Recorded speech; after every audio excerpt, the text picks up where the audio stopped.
Trying to encompass the Falkland Islands into a 2-hour presentation has been a formidable task, and much obviously has had to be left out. What we've tried to do is to cover the major events, and we have tried to tell the story as it unfolded with the information available to the task force at the time. This must inevitably preclude a great deal of the whys and the wherefores, the dilemmas at the time, and indeed a lot of the thought process that goes into planning such a campaign. We have kept it at fairly low level. Of course, you will hear of divisional, brigade and battalion plans, but you will also hear of the realities found at company, platoon and section level. We have endeavoured to bring in the human factor, perhaps the major factor in any armed conflict. When we get to the stage when Port Stanley is once again in British hands, we will then consider the arms and the services in isolation. All members of the presentation team took part in the campaign, and as they appear, I will introduce them to you. At times, you will hear of confusion, and indeed incidents which from hindsight were perhaps not very clever. However, the fog of war is something that actually has to be experienced, and things never go quite according to plan. For the purposes of this video recording, the presentation has been split into 4 parts. In the first part, we will briefly touch on the mounting of the operation and the passage to the South Atlantic. Now, I'm quite sure you all avidly follow the news media and are fully aware as to why HMG committed the force that it did to repossess the Falkland Islands, and the pressures, both political and financial, that the government brought to bear on the Argentines. For us, as soldiers, sailors, marines and airmen, we had a just cause for which we were prepared to fight. And as one of my own Commissar Majors himself said, and you may have read the Observer colour supplement, Galtieri thought we were 8,000 miles away, and as a country, we hadn't shown a lot of interest in the Falklands. I reckon a lot of countries were watching to see what we were going to do. It was a much bigger situation than just the Falklands. Now, it was at 03:15 hours on the 2nd of April that 3-Commander Brigade was put on 72 hours' notice to move. Elements of the brigade were scattered all over the world. Most of the brigade staff and all commando second commands and quartermasters were in Denmark. Yankee Company of 4-5 Commando were in Hong Kong, and 4-2 Commando were on leave. For the next few days, unit lines were to become the scene of much frantic activity in the effort to get the brigade prepared for war. All vehicles were fully loaded, only to be unloaded again into shake-ons as a result of a severe lack of shipping space. Many sought-after stores, some on demand for over 7 years, miraculously arrived. Klansman equipment, supposedly still not off the production shelf, also appeared. Ask and ye shall receive seemed to be the cry. When the cupboard was bare, other units not involved in the operation came to the rescue. Now, there was no brigade operational plan at this stage, as the brigade commander had not yet been given his task. Simply, he'd been told to get his brigade on board ship and head south as soon as possible. Units were allocated to ships as the ships became available. The SS Canberra was to undergo extensive conversion for her war role, which included the construction of 2 flight decks. Some 3,000 tons of war maintenance reserve was loaded on the MV Elk. Small arms were zeroed, and finally, after 8 hectic days, the last 2 ships set sail. 3-Commander Brigade were now steaming south, albeit after a fairly haphazard loading program, as you can imagine. The normal brigade orbit is as you see here. This was supplemented by these units who sailed south with the brigade. And they were further supplemented by these units who were to join them at Ascension Island. This brief resume of getting the brigade launched does not do credit to all those concerned in the UK who were responsible for mounting the operation. It was a mammoth task, superbly performed, calling for flexibility and ingenuity of the highest degree, which was to continue for many weeks. Now, Captain Ian Gardner, who commanded X-Ray Company of 4-5 Commando, takes up the story of the passage south. Whatever speculation may have been going on elsewhere during the negotiation phase, we could afford only one possible approach to our future. We were going to fight, and everything we did, all training, was devoted to that end. Facilities for training varied greatly between ships, On the Canberra, for instance, one could run for miles unimpeded. She was a very comfortable ship, and even in the worst of weathers, training was very rarely seriously interrupted. On the LSLs, however, the Sir Lancelots and the Sir Galahads, space was severely limited, and in any kind of weather at all, the commonest form of physical exercise was the famous guardrail dash. But much very useful training was carried out on all ships. First aid, aircraft recognition, weapon handling, NBC lectures. We even managed tutes after a fashion. We also took the trouble to break open and issue the first line ammunition for a rifle section, and we dressed a section up in it as an exercise. And if you're an infantryman and you have never tried this, I most strongly recommend you do if you can. You will be surprised. It weighs a great deal, and not the least of the problems is where to pack it all. All was not work, though, and the crossing of the equator provided a useful occasion for people to misbehave themselves. King Neptune's court tried all and sundry who entered his domain. You see here the commanding officer of 4-5 Commando Royal Marines being charged with failing to get his commando on Easter leave. I need hardly add that we found him guilty, of course. The planning and loading for an amphibious exercise for the 3rd Commander Brigade Royal Marines would normally take several months. Such activity would usually take place with prior knowledge of the objectives and with a pretty clear idea of what form the exercise would take. We were privileged with no such refinements. In 6 days, the bulk of the brigade and its stores for war were loaded and sailed, and the confusion may only be imagined. At Ascension Island, a massive re-stowing effort took place, but even then, the nature of the forthcoming battle was far from clear. It may be of some interest to note that although it was politically necessary for us to sail in such a hurry from Great Britain, we could in fact have sailed 2 weeks later, having planned, trained, rehearsed, loaded our ships in a far more satisfactory manner, and still have landed on the 21st of May. Ascension Island also provided a useful training area, although being a tropical, precipitous, volcanic dustbin, it would have been difficult to actually find a place more dissimilar to that to which we're actually going. Much emphasis was placed on the zeroing of weapons, which of course is impossible at sea, and firing those with which we were less familiar, such as the 66mm anti-tank weapon. Information and intelligence was scarce, but from a standing start we got up flying speed remarkably quickly, and on the journey south from Ascension we were able to brief our people pretty fully with videos, slides, handouts on enemy aircraft, weapons, orbats, etc. While we knew there were a number of Argentinian Marines who were reputed to be well-trained, well-motivated troops, like you perhaps, we too heard of the alleged underaged conscripts with inadequate training. Well, however reassuring it may have been to hear of the inadequacies of one's prospective opponents, it was very difficult not to fall into the trap of underestimating or even dismissing one's enemy. And we went to considerable lengths to point out to our Marines that no matter how inadequate a training a man may have had, if even only one man was going to be prepared to sit behind a machine gun in a well-prepared, well-defended position, he was going to be quite dangerous enough.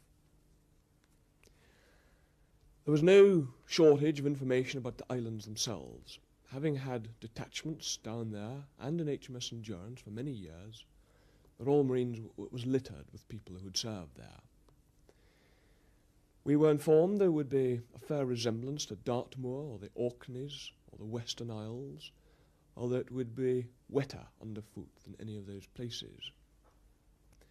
There's not a tree or a road worth the name in the whole place, and because the air is extremely clear, everything would look closer than it actually is, which of course has a bearing on things like judging distance for artillery directions and on the spirits of men who are marching and can see their objective in the distance, and it never seems to get any closer.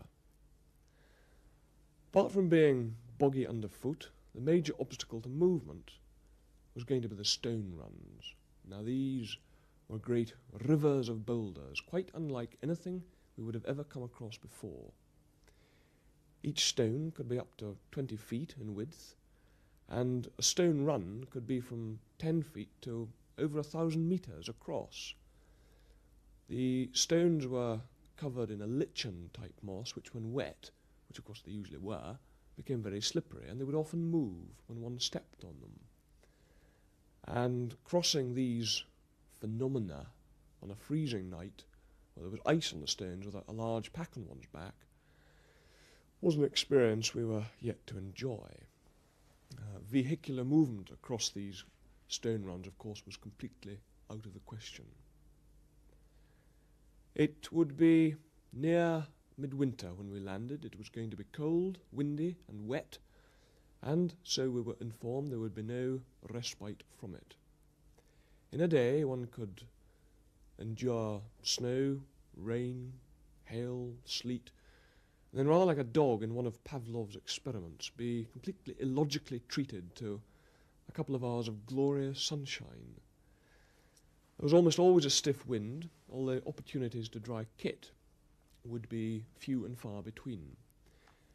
Nevertheless, one certainly hardened to it, and by the time we'd cracked the 4-day exercise syndrome, and by the time 4-5 Commando had marched across the whole island, rather like wild animals, we almost preferred it out of doors, and we revelled in having acquired the skills to defeat anything that the country or the weather could present to us. And once one had worked out one's routines of drying one's socks inside one's jacket, hanging over one's woolly pulley, going around rather like a mobile Derby line, we reckon we could have gone on indefinitely. During this passage south, the operation to capture South Georgia was underway. Captain Chris Brown of 148 Battery, who was a naval gunfire forward observer, now takes up the story. While the main task force was heading south, a task group comprising the destroyer Antrim, the frigate Plymouth, and the Royal Fleet Auxiliary Tidespring, having taken on board M Company of 42 Commando and special forces flown out to Ascension, headed towards South Georgia. HMS Conqueror carried out patrols ahead of us, and HMS Endurance joined up with the task group on the 14th of April and provided valuable intelligence on the terrain and the climate. But what we did not have at this stage was any hard intelligence on the enemy dispositions and strengths, and that was what was required before an assault plan could be made. To that end, SAS and SBS reconnaissance patrols were put ashore by helicopter on the 21st of April to report on the known enemy positions at Grytviken and Leith. A 100-mile-an-hour snowstorm that night forced the withdrawal of one of the patrols, during which 2 Wessex Mark V helicopters crashed, and the patrol and the crews of the Wessex had to be recovered by Antrim's Wessex Mark III. HMS Brilliant joined up with the task group on the 24th of April to give added protection against the submarine threat, and at this stage an attack plan had still not been finalised. Then, on the morning of the 25th of April, we detected the Argentine submarine Santa Fe on the surface off Grytviken, and the helicopters of Antrim, Endurance and Plymouth attacked with SS-12s and depth charges. At this stage, as you can imagine, there was considerable excitement on board ship. The submarine, damaged and unable to dive, limped back into Grytviken harbour. Anxious to keep this momentum going and to capitalise on the effect on the enemy's morale of seeing one of their submarines arrive crippled, the task group commander ordered the embarked force to go ashore and recapture Grytviken, despite the fact that Tidespring, with all the rifle troops of M Company of 42 Commando, was still too far away to take part because of the submarine threat. I was flown ashore by Endurance's Wasp 2 hours before HR to control the naval bombardment by Antrim and Plymouth. Having neutralised the landing site and the high ground that dominated it, I watched the landing force comprising SAS, SBS, a 2nd Naval Gunfire Forward Observation Team, and headquarters and support elements of M Company Group fly in. As they moved off the LS towards Grytviken, I switched the naval bombardment closer and closer to the British Antarctic Survey Base. The enemy now had front stall seats in a naval firepower demonstration. With the impending attack by the landing force, their demoralization was complete. A white flag was run up beside the Argentine flag, and as darkness fell, Grytviken was once again secure in British hands. Radio communications were then established with the enemy in Leith, who were invited to follow suit. Their initial reluctance mellowed that night at the thought of HMS Plymouth and an SAS troop poised to attack, and they surrendered at 0900 the next morning. We took a total of 185 prisoners, including the crew of the Santa Fe and the original scrap metal dealers, and M Company 42 Commando was subsequently stationed on South Georgia to protect the island during the remainder of Operation Corporate. Throughout all these goings-on, whilst the task force continued to move south, planning in earnest was taking place on HMS Fearless, with 3 Commando Brigade Headquarters staff and the staff of the Commodore Amphibious Warfare. Now, as a starter, the staff produced a joint appreciation of the situation in the Falkland Islands, leading up to a joint plan to cover the landings. Now, for those of you who've suffered the agonies of writing appreciations, I can assure you that the exercise was worthwhile. It ran no less into 46 pages plus 9 annexes, which I will not go through here. Interesting to note, though, that the plan decided on as a result of this appreciation was to use South Georgia as a secure base from which to mount selective raids, and at a future time to be decided on, to seize a bridgehead on the Falkland Islands themselves. Now, as you know, that was not the plan that was ultimately carried out. That doesn't, I believe, infer that the appreciation was wrong. At the time, with the information available to the task force, that was how the plan seemed to be falling out. Now, the staff produced no less than 8 plans for the landings. At this stage, of course, not enough was known about the enemy or his dispositions, and so every available option obviously had to be kept open. Hard, factual information about the enemy's strength and his dispositions was desperately needed, and this is where the Special Forces, in the form of D and G squadrons of the SAS, and the Special Boat Squadron, played a major and a vital role. Now, this was achieved by inserting a number of 4-man surveillance patrols some 3 weeks ahead of the main amphibious landing. They covered Port Stanley and the other major settlements, and the information which they subsequently sent back was invaluable and greatly assisted the brigade commander in making his plan. But whilst the brigade staff on HMS Fearless were heads down with sharpened pencils, the Royal Navy obviously had their part to play, and Commander Tim Yarker, who was on the staff of the Commodore Amphibious Warfare in the capacity of a Group Aviation Officer, now takes up the story. It was never envisaged that a blockade mounted over 7,500 miles away from the United Kingdom would successfully defeat the Argentinians. Naval operations were therefore primarily designed to prepare for and ensure the safe passage of the amphibious force. To achieve this, we had to gain naval and air superiority, mount advanced force operations, and carry out interdiction by naval gunfire support and Sea Harrier strikes. You can see the size of the problem from the enemy orbit shown here. As a byproduct, a partial blockade was established, which brought important political and military dividends. But I must stress that it was never fully complete. At the very outset of the crisis, we sent the nuclear hunter-killer submarines, Spartan, Splendid, and Conqueror. And on the 12th of April, the government declared a maritime exclusion zone of radius 200 miles around the Falkland Islands to coincide with the arrival of the first of these. Next, we sailed an impressive surface task force from Gibraltar and the United Kingdom, which included the aircraft carriers HMS Hermes and HMS Invincible, with 20 Sea Harriers and 31 Sea Kings embarked. Commanded by Rear Admiral Woodward, it arrived off the Falkland Islands on the 30th of April, and on that day, the government declared a total exclusion zone. Once in the TZ, the Admiral's plan was to draw the enemy forces and to attack them on his own terms, and it was hoped to achieve this by the aggressive use of naval gunfire and Sea Harrier strikes, which I've already mentioned. It was also hoped that the sinking of either the cruiser General Belgrano or the aircraft carrier the 25th of May would knock the heart out of the Argentinian Navy. Action was joined on the 1st of May, which provoked the expected counterattacks. And by the 2nd of May, it became apparent that the enemy fleet was maneuvering to carry out a pincer attack on our carrier battle group, with the General Belgrano and escorts approaching the southern edge of the TZ, and the 25th of May swinging around to the north. Permission was sought and rapidly granted to attack the Belgrano, and she was subsequently sunk by 2 torpedoes from the submarine Conqueror. Her escorts were deliberately not attacked.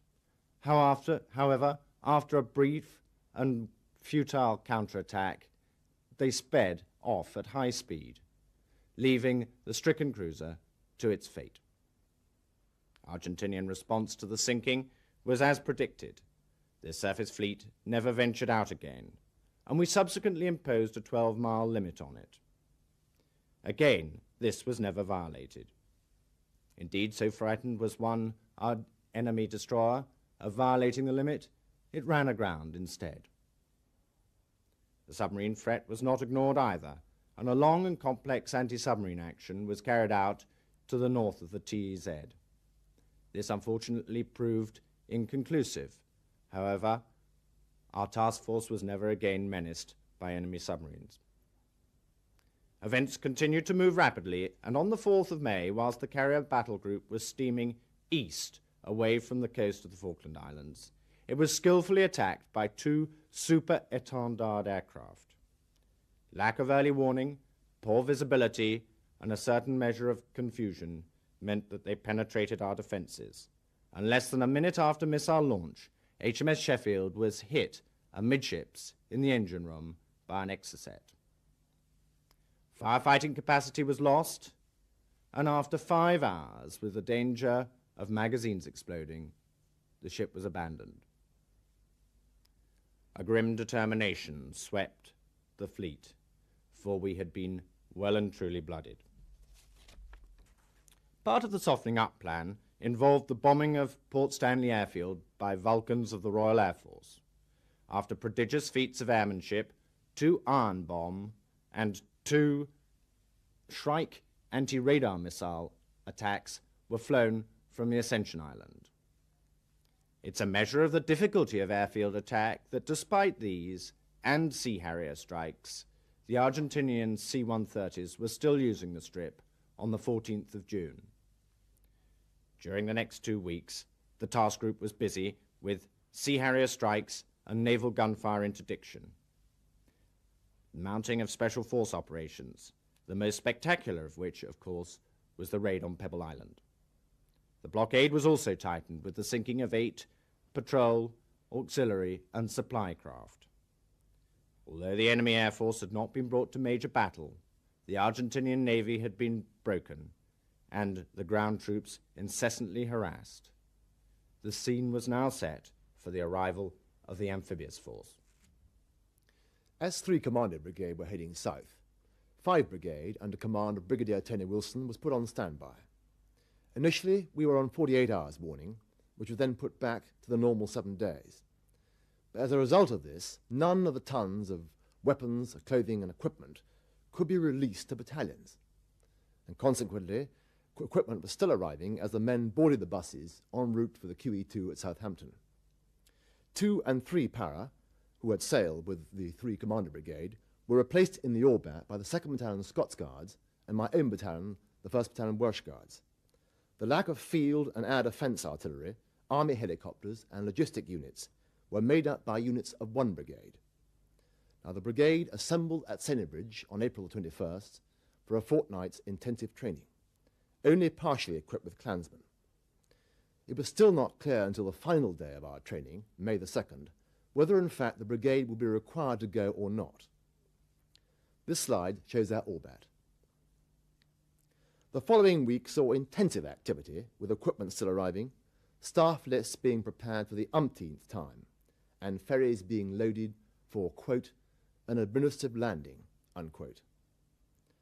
On the 12th of May, we sailed on the QE2, stopping at Freetown for water and only passing close enough to Ascension Island to take on General Jeremy Moore and his staff and some other odds and sods. Consequently, there was no time to rehearse, cross-check vital stores, or generally sort ourselves out, as we'd been given the option of doing. Like the Commander Brigade, we trained intensively in all corners of the ship on our way south, and this included, in fact, training up .5 machine guns, and our only familiarity with the weapon was a textbook which arrived the day we sailed, and in fact, the United States Air Mines only joined us at Ascension Island. At this stage, plans were firming up for the initial landings, and Commander Tim Yarker will now tell you of the naval considerations. These considerations were complex. Not only had the landing force to be got safely ashore, but its air defense had to be provided for, and its long-term support assured. This meant that the site for the landings would have to provide a sheltered anchorage, safe from the prevailing winds, sufficiently landlocked to make missile attack impossible, and offering a measure of protection against conventional air attack. It also had to have a safe passage from seaward. San Carlos Water offered all these, and also met the military requirements. Unfortunately, as with all things, it had its drawbacks. The approaches were easily mined, but more importantly, the closeness of the West Falkland Islands degraded the naval radars and weapons systems. However, I must stress that it was the only really possible site. Common sense dictated that only one major unit should be carried in any one ship, and this was achieved with a certain amount of cross-decking to the north of the TEZ on the 19th of May. It provided a safer disposition, but resulted in the landing ships HMS Fearless and HMS Intrepid being at overload conditions, with subsequent inconvenience and discomfort to the embarked forces. To ensure surprise, the initial landings were to be at night by landing craft, totally silent, with the helicopter offload commencing at first light. This meant a daylight transit through part of the TEZ, but atrocious weather screened the force from prying eyes. The ships then steamed down Falkland Sound in 3 waves, whilst the destroyer, HMS Glamorgan, made a feint to the south of Stanley. They anchored at San Carlos, where Fearless and Intrepid launched their landing craft, and the invasion was underway. On their way to San Carlos, the amphibious ships were escorted by a strong force of destroyers and frigates. Initially, these were to provide anti-submarine protection, anti-surface protection, and naval gunfire support. But more importantly, and absolutely crucially, they were to provide close anti-aircraft protection, which you will hear about in Part 2.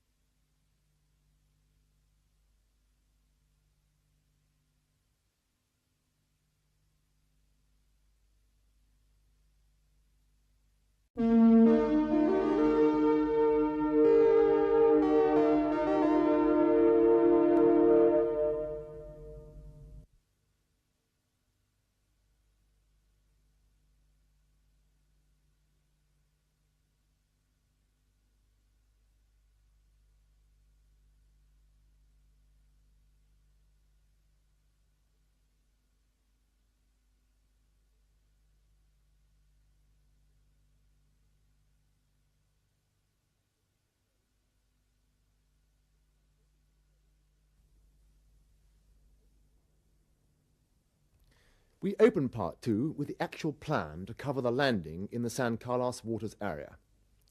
Brigadier Julian Thompson, who commanded 3 Commander Brigade, gave out his orders on HMS Fearless on the 13th of May. The enemy situation was assessed as follows. First of all, the air side. 7 Pucara aircraft were estimated to be on the island, but all Argentine fighter bombers were assessed as being capable of operating from the mainland albeit with a limited loiter capability over the Falkland Islands themselves. The ground forces were estimated at approximately 11,000, 9,600 army and 1,700 marines, and their deployment was assessed as follows. First of all, in the Stanley area, as far west as Mount Kent and Mount Challenger, a joint force headquarters, 5+ army and marine infantry battalions with supporting arms, and in the area of Moody Brook, just outside Stanley, logistic units and support helicopters. In Port Louis, there was an unknown number of helicopters and troops. At Fitzroy, this was a possible staging area and a possible location of an air mobile reserve of 1 infantry regiment and 1 commando company plus helicopters. In the area of Goose Green and Darwin, 300 to 500 troops with an infantry company, air defence and air force elements. San Carlos, Port San Carlos and Ajax Bay were reported free of enemy troops. In the area of North Arm Settlement, 60 to 70 troops, but unconfirmed. Port Howard, the headquarters of 3 Brigade, an infantry regiment and artillery battalion. In Fox Bay, an infantry regiment plus engineers. In Pebble Island, naval air elements and aircraft. Now the mission was to land at Port San Carlos, Ajax Bay Complex, and establish a beachhead from which to launch offensive operations. It was to be a silent night landing in 3 phases. We'll now focus in on the San Carlos waters area. In Phase 1, 40 Commando were to land by landing craft and secure San Carlos settlement. They were to establish a defensive position on the reverse slopes. 4-5 Commando were to land by landing craft and secure the Ajax Bay complex, and again they were to establish a defensive position on the reverse slopes, covering the high ground to the west of Ajax Bay. That was Phase 1. In Phase 2, 2 para were to land by landing craft, and after moving to an FUP and start line, were to clear forward to Sussex Mountain Ridge, and subsequently prepare a defensive position in that area. 3 para were to land by landing craft and secure Port San Carlos settlement, and again to establish a defensive position on the reverse slopes of the settlement rocks. That covered Phase 2. You will appreciate that there were only sufficient landing craft to lift 2 major units at a time, hence the phasing. 4-2 Commando were to remain in reserve afloat and to be at 30 minutes notice to move from HR. The 2 troops of B Squadron of the Blues and Royals were to provide 1 troop in landing craft with 40 Commando in Phase 1, and the other troop again in landing craft, but with 3 para in Phase 2. Their tasks with both the battalion and the Commando was to exploit forward in the beachhead and to provide fire support if required, and observation. Phase 3 comprised the build-up.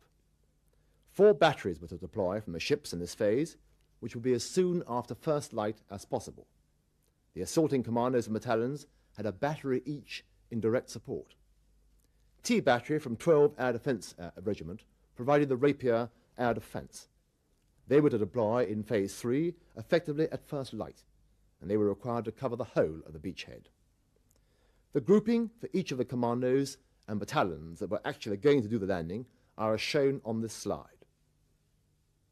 This particular slide shows 40 commandos grouping, however it's typical of all the assaulting units.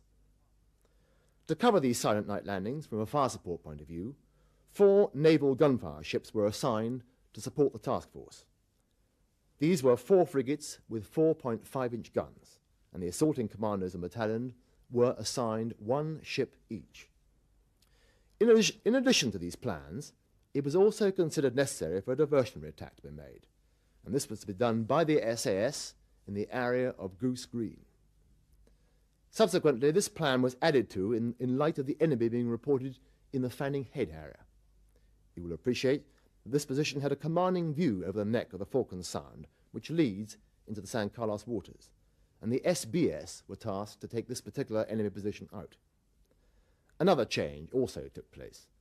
The brigade commander from intelligence gained was most concerned that the enemy might counterattack against the landings, and their most obvious route would be from the area of the Sussex Mountains.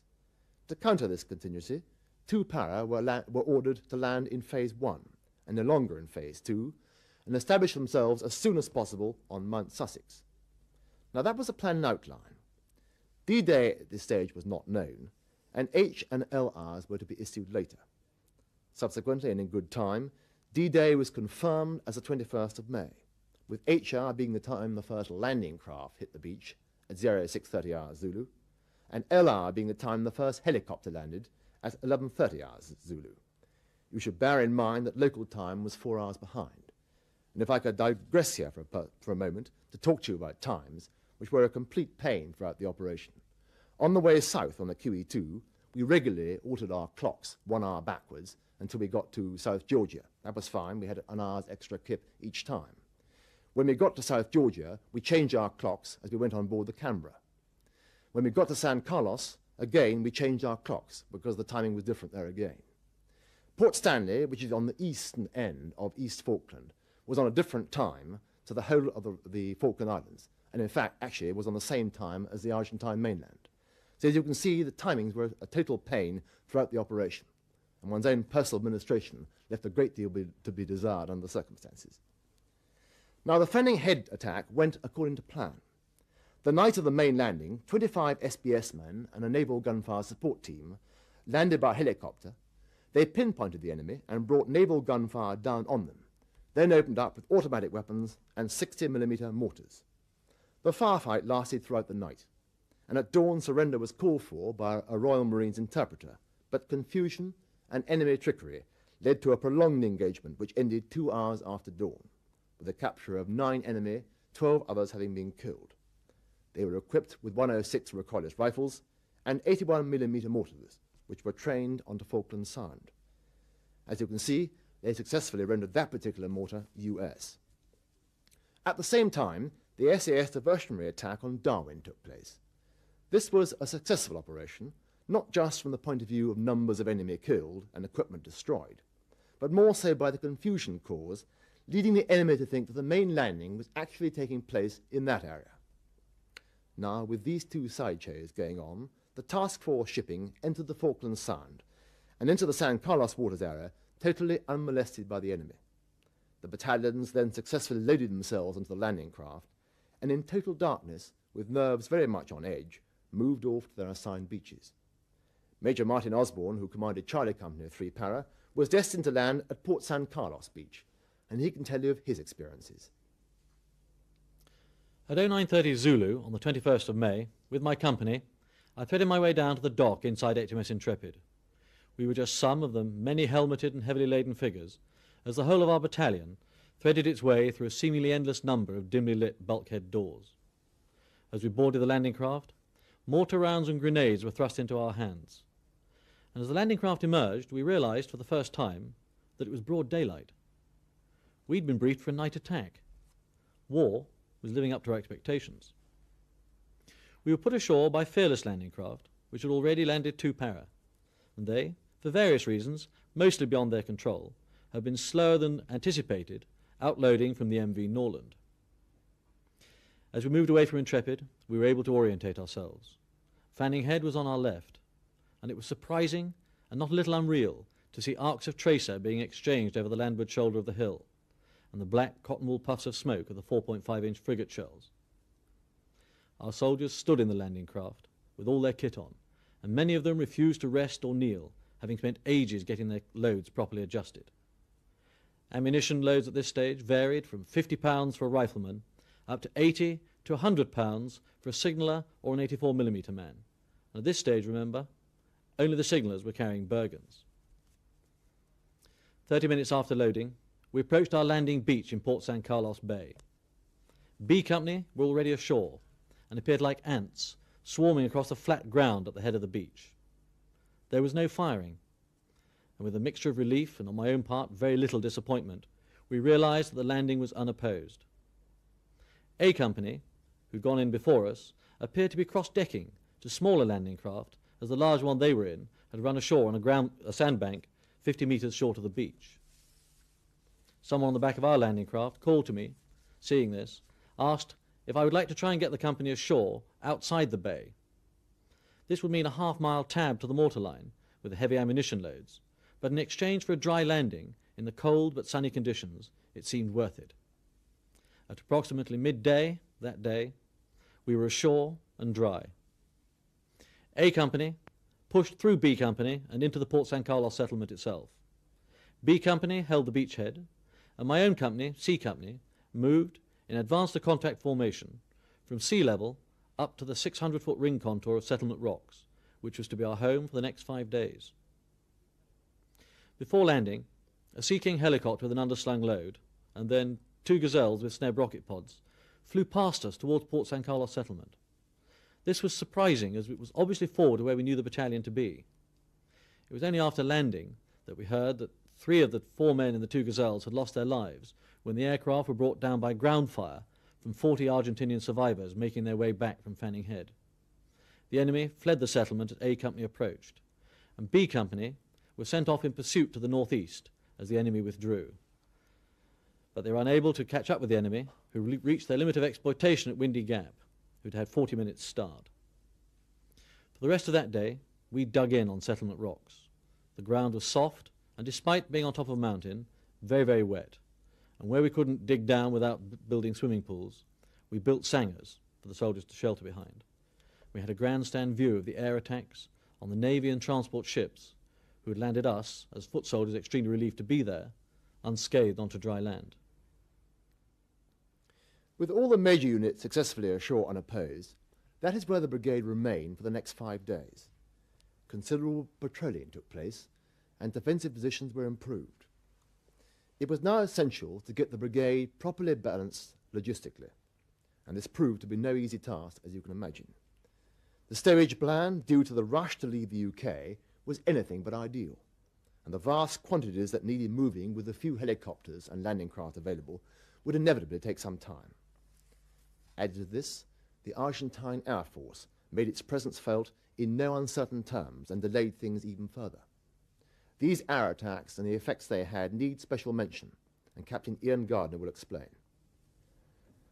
We faced a modern, well-trained, well-motivated Air Force, and if anything was going to beat us, it was going to be their air power. And obviously it was the Admiral's greatest challenge to ensure that it didn't. We assessed that their effectiveness was limited to daylight, which of course is one of the reasons why the landings were by night, and the disembarkation of Rapier and Blowpipe were of a very high priority. But once ashore, the troops were in a pretty good position, being able to disperse, dig in, and camouflage, and thereafter the juicy targets became the ships. And we, the troops on the ground, had the most spectacular view of the ensuing air battle. Our air defence system consisted of a triad of 22 Sea Harriers, ships equipped with gunnery and missile systems, and the land-based Rapier and Blowpipe. Additionally, a vast armoury of small arms sprouted from ashore and from ships, seemingly growing in number with each attack. And these were all loosely stitched together with a command and control system. And when I say loosely, I mean loosely. We dug in up the hill. When the enemy aircraft came over, we took cover all right, not so much from the enemy aircraft, but more from those dug in down the hill. The Sea Harriers were deployed over West Falkland on combat air patrol, about 150 miles away from the carriers which needed sea room for protection, and they were hugely successful. But they lacked early warning, and their Blue Fox radar was not good at looking down, especially over land, and in consequence a fair proportion of the aircraft they destroyed were shot down on their way home. But at least they didn't live to fight another day. The ships protecting the amphibious force were at a disadvantage too, and lack of warning and land interference with their radars and their missile systems meant that they were operating at their limits, but they too claimed 24 aircraft. And as you'd expect, these air attacks greatly affected the operations by slowing down the offload and making it imprudent to have too many ships parked in the anchorage at once. And this in turn affected logistics, we could not unload our stores, our ships at will.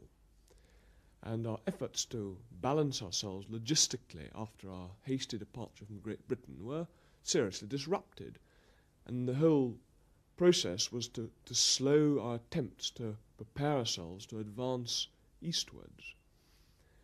And as the campaign progressed, the problems for the troops on the ground became more and more acute. For instance, the bulk of the quartermaster's stores for the three commandos were never actually unloaded at all, which meant that basic essential items such as boots, sleeping bags, water sterilizing tablets, clothes, ponchos, once lost, destroyed or worn out, could never be replaced. And by the time we entered Stanley, some 29 days after landing, a number of Marines had been able to continue only because we liberated substantial quantities of Argentinian kit, which, I may say, although it stank, was perfectly warm and perfectly comfortable. For all of this, and the many interruptions to the logistic build-up, the time had now come to push out from the beachhead and onwards towards Stanley. With every helicopter being overworked, getting stores ashore, it was painfully obvious that the move forward, for the most part, would be solely by foot. The brigade commander formulated his plan and gave out his orders. 4-2 Commando were to reinforce the SAS, who by this stage had established themselves on Mount Kent, and that is what they did by helicopter over a period of days, due to bad weather and helicopter availability. 4-5 Commando were to march to Douglas Settlement, secure it, and be prepared to move forward by foot or by helicopter. They took Douglas unopposed, and in the event marched through Teal to Bluff Cove Peak, not to be confused with Bluff Cove, which is in the south to the rear of Mount Kent. 3 Para were to march to Teal Inlet and be prepared to move forward from there. They took Teal unopposed and marched on through Estancia House and went firm on Mount Estancia. 2 Para were to march to Darwin and Goose Green and capture them, and this you will hear about later. Because the brigade commander now knew that 5 Brigade would shortly be arriving in the San Carlos area, he felt able only to leave 40 Commando behind to guard the beachhead as the brigade reserve.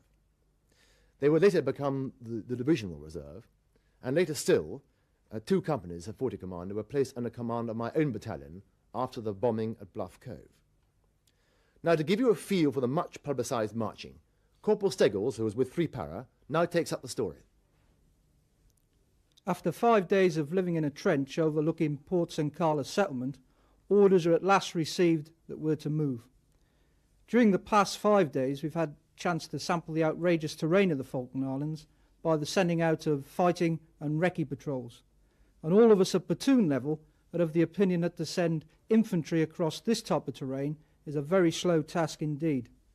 We've looked at the maps and seen the huge distance from ourselves to Stanley, and all of us have joked that being 3 Para will more than likely be bloody arsed to march it. We all agree that helicopters are a must. Prepare to move. We stockpile Bergens and pack away rations. The battalion is to march to Teal Inlet. B Company is Point Company. Out come the maps. It's all of 27 miles to Teal. I look at my section. The eldest is 21 and the youngest is 18.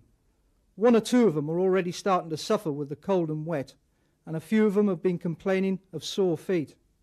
I brief them quickly and tell them at least on the march we're going to keep warm.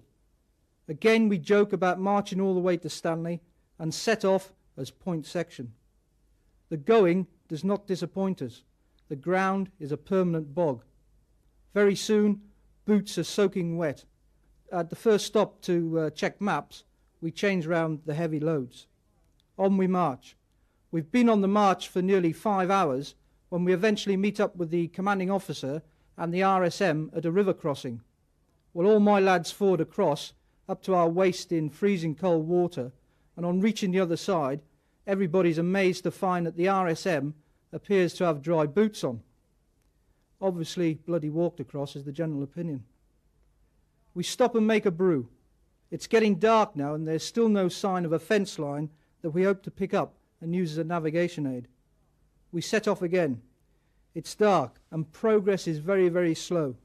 Men are continually falling and stumbling. A mist has come down and a steady drizzle is falling. It's becoming harder for us to keep control, so we move into single file and march on. My own feet are now starting to ache a bit, and I check the lads, and everybody seems to be having this problem with their feet. The cold and wet is now getting at some of them, and it's getting harder for us to get them going again after each stop. Suddenly there's a shout at the front for a medic. One of the attached arms, a radio operator, has fallen down a pothole and damaged his leg. Well, a stretcher is brought out and taken to the front of the column, and the casualty is placed on it. But surely we all think we're not going to attempt to carry him all the way to Teal settlement. Well, we certainly tried. Lift, said the sergeant major, and 4 men curse and swear as they lift the stretcher and attempt to carry the casualty forward. But they in turn only go a few paces before one of the lads stumbles and the casualty falls off the stretcher. Well, this pantomime's repeated several times before, much to the relief of the casualty, a decision is made to leave him behind with 2 other men and for the remainder of us to crack on. At last we reach the fence line and we stop for a brew and a few hours' sleep. The wind and rain are now unrelenting, and we huddle together and share a brew. With no sleeping bags or ponchos with us, our chances of sleep seem pretty grim, but 1 or 2 of us manage a restless doze. All too soon, we're on the march again. We're no longer point section, and it's a case of follow the leader for hour after hour. 1 or 2 more of the lads start to fall out, but these in turn are left behind. All that matters now is for the battalion to reach Teal. All my section are still with me as darkness closes in, and we eventually meet up with special forces just outside the settlement. They inform us that the enemy have bugged out, but we carry out our plan and eventually march into the settlement in the early hours of the morning. We had made it, but at a price. 3 of my section can no longer continue due to the state of their feet, and I'm afraid the story's the same throughout the battalion. Tired, hungry, and frustrated at having missed the enemy, we dig in round the settlement and wait for rations and orders, and that night it snows. Choppers bring in rations the next morning, and we start to shake out and look forward to a spell in defence. But it's not to be. An O group is called, and by mid-morning we're on our way again. This time the objective is a Estancia house. And suddenly the joke about marching all the way to Stanley is a definite possibility. Once again we march across the outrageous terrain of the islands, and we've left all our injured behind at Teal. Some of them we won't see again until we get home, and all these have been labelled war dodgers. We spend a freezing night in a gully and press on again at first light. My own feet are now so painful that we've started to pop the odd painkilling tablet that we're carrying in our med packs. I'm afraid if we have to fight at Estancia, we could be a bit pushed, as 1 or 2 of the lads are in pretty bad shape. But once again, on hearing of our approach, our reputation obviously precedes us, and they retreat, and we march into Estancia without firing a shot. We move on to the high ground and Mount Estancia and dig in. To the east, on a clear day, you can make out Port Stanley. I look at my section, tired, footsore, but no longer worried about the cold and wet or the enemy, as over the last few days we'd all learned how to live and survive on the Falkland Islands. In just over 4 days, we'd marched over 50 miles on 2 days' rations. And all this stood us in good stead for the remainder of the campaign. However, we no longer joked about marching all the way to Stanley, for we knew that within the next few days we'd be able to say that we'd done just that. Whilst 3 Para were marching east, 2 Para were about to attack Darwin and Goose Green. Major Martin Osborne now takes up the story. On the 24th of May, 2 Para were ordered to carry out an immediate raid on Darwin and Goose Green. At last light, as the battalion moved off, the raid was cancelled. 2 days later, CO 2 Para was ordered to attack Goose Green. In his orders, Lieutenant Colonel H. Jones' mission paragraph read, 2 Para is to capture the Darwin and Goose Green area. The plan was for a 6-phase attack, beginning at night on the 27th of May, culminating in a daylight assault on Goose Green. It was the brigade commander's and then the CO's primary concern that no harm should come to the civilian population of Goose Green, whose exact whereabouts were unknown. Hence the deliberate intent to fight on into daylight. The 3 rifle companies and patrol company were to advance on 2 axes, based on known and possible enemy positions. In support, the battalion had a frigate, HMS Arrow, until up to 2 hours before first light. 3 105 guns located at Camilla Creek House, but only 1 section of 81mm mortars. Because of the difficulty of flying sufficient ammunition forward, each company did not have its own dedicated indirect fire unit. A Company pushed enemy in platoon strength off Burnside House at 0635. B Company crossed the isthmus at 0710 and pushed south and west towards Bocker House. Despite heavy enemy shelling and small arms fire, the momentum of the advance was maintained. D Company, who encountered an unexpected enemy position on the central axis, were delayed taking it out, and this cost the battalion 1.5 hours of valuable darkness.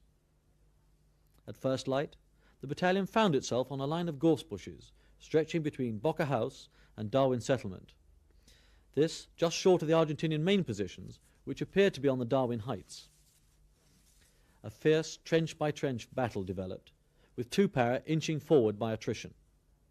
By first light, HMS Arrow had withdrawn. Mortar ammunition was expended, and weather conditions made artillery adjustment in the close fighting hazardous. For a while it seemed the advantage may well pass to the enemy. Lieutenant Colonel H, moving with his TAC headquarters on the eastern axis, was concerned at the slow progress of A Company, who had fought fiercely for 2.5 hours to gain a foothold on the Darwin Hill feature. Despite brave and spirited attacks by ad hoc sections amongst the gorse bushes, in which both the battalion adjutant and the 2 IC of A Company both lost their lives, the enemy could not be dislodged. At this point, Colonel H took a personal hand.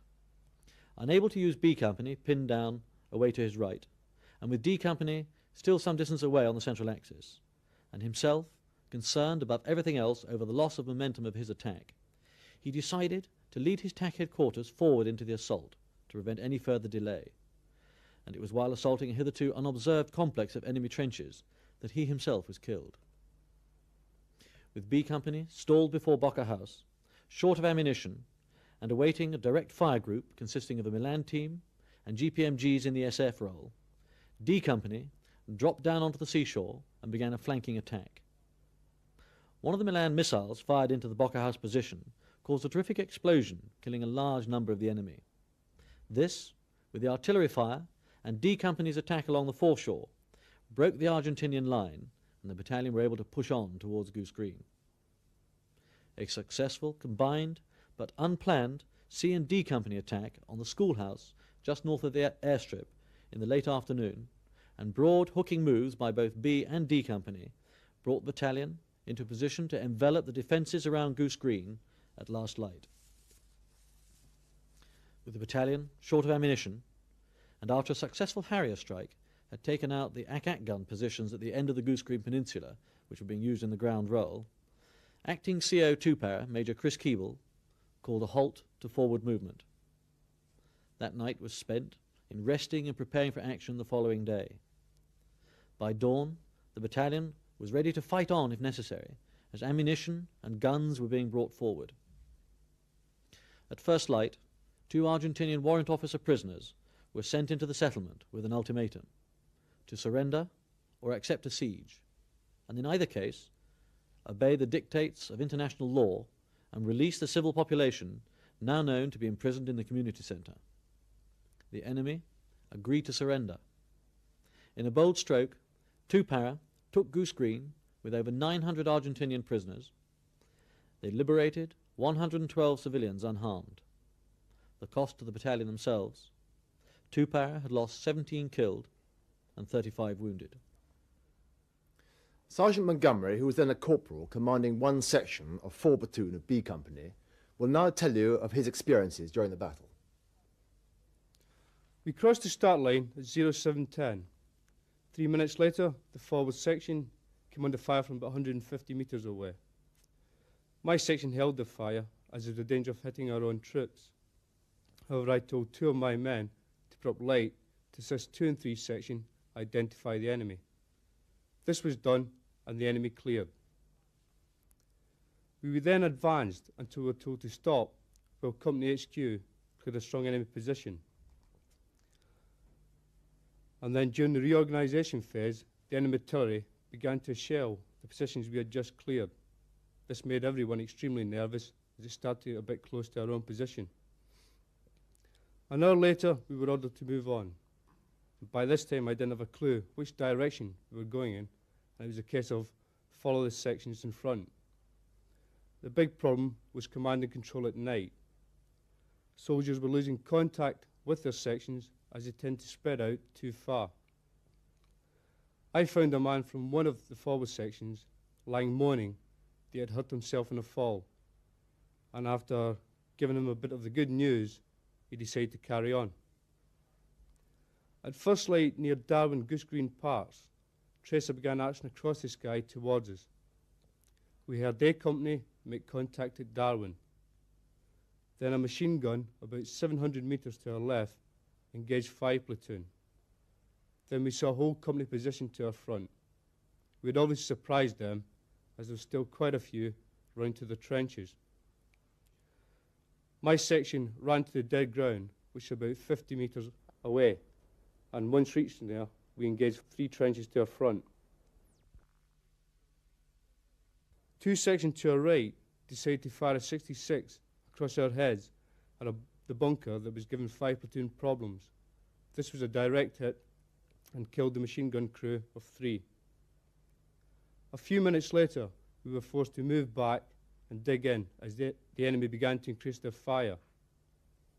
Then we heard there was 2 Picara coming in our direction, and that added speed to the digging in.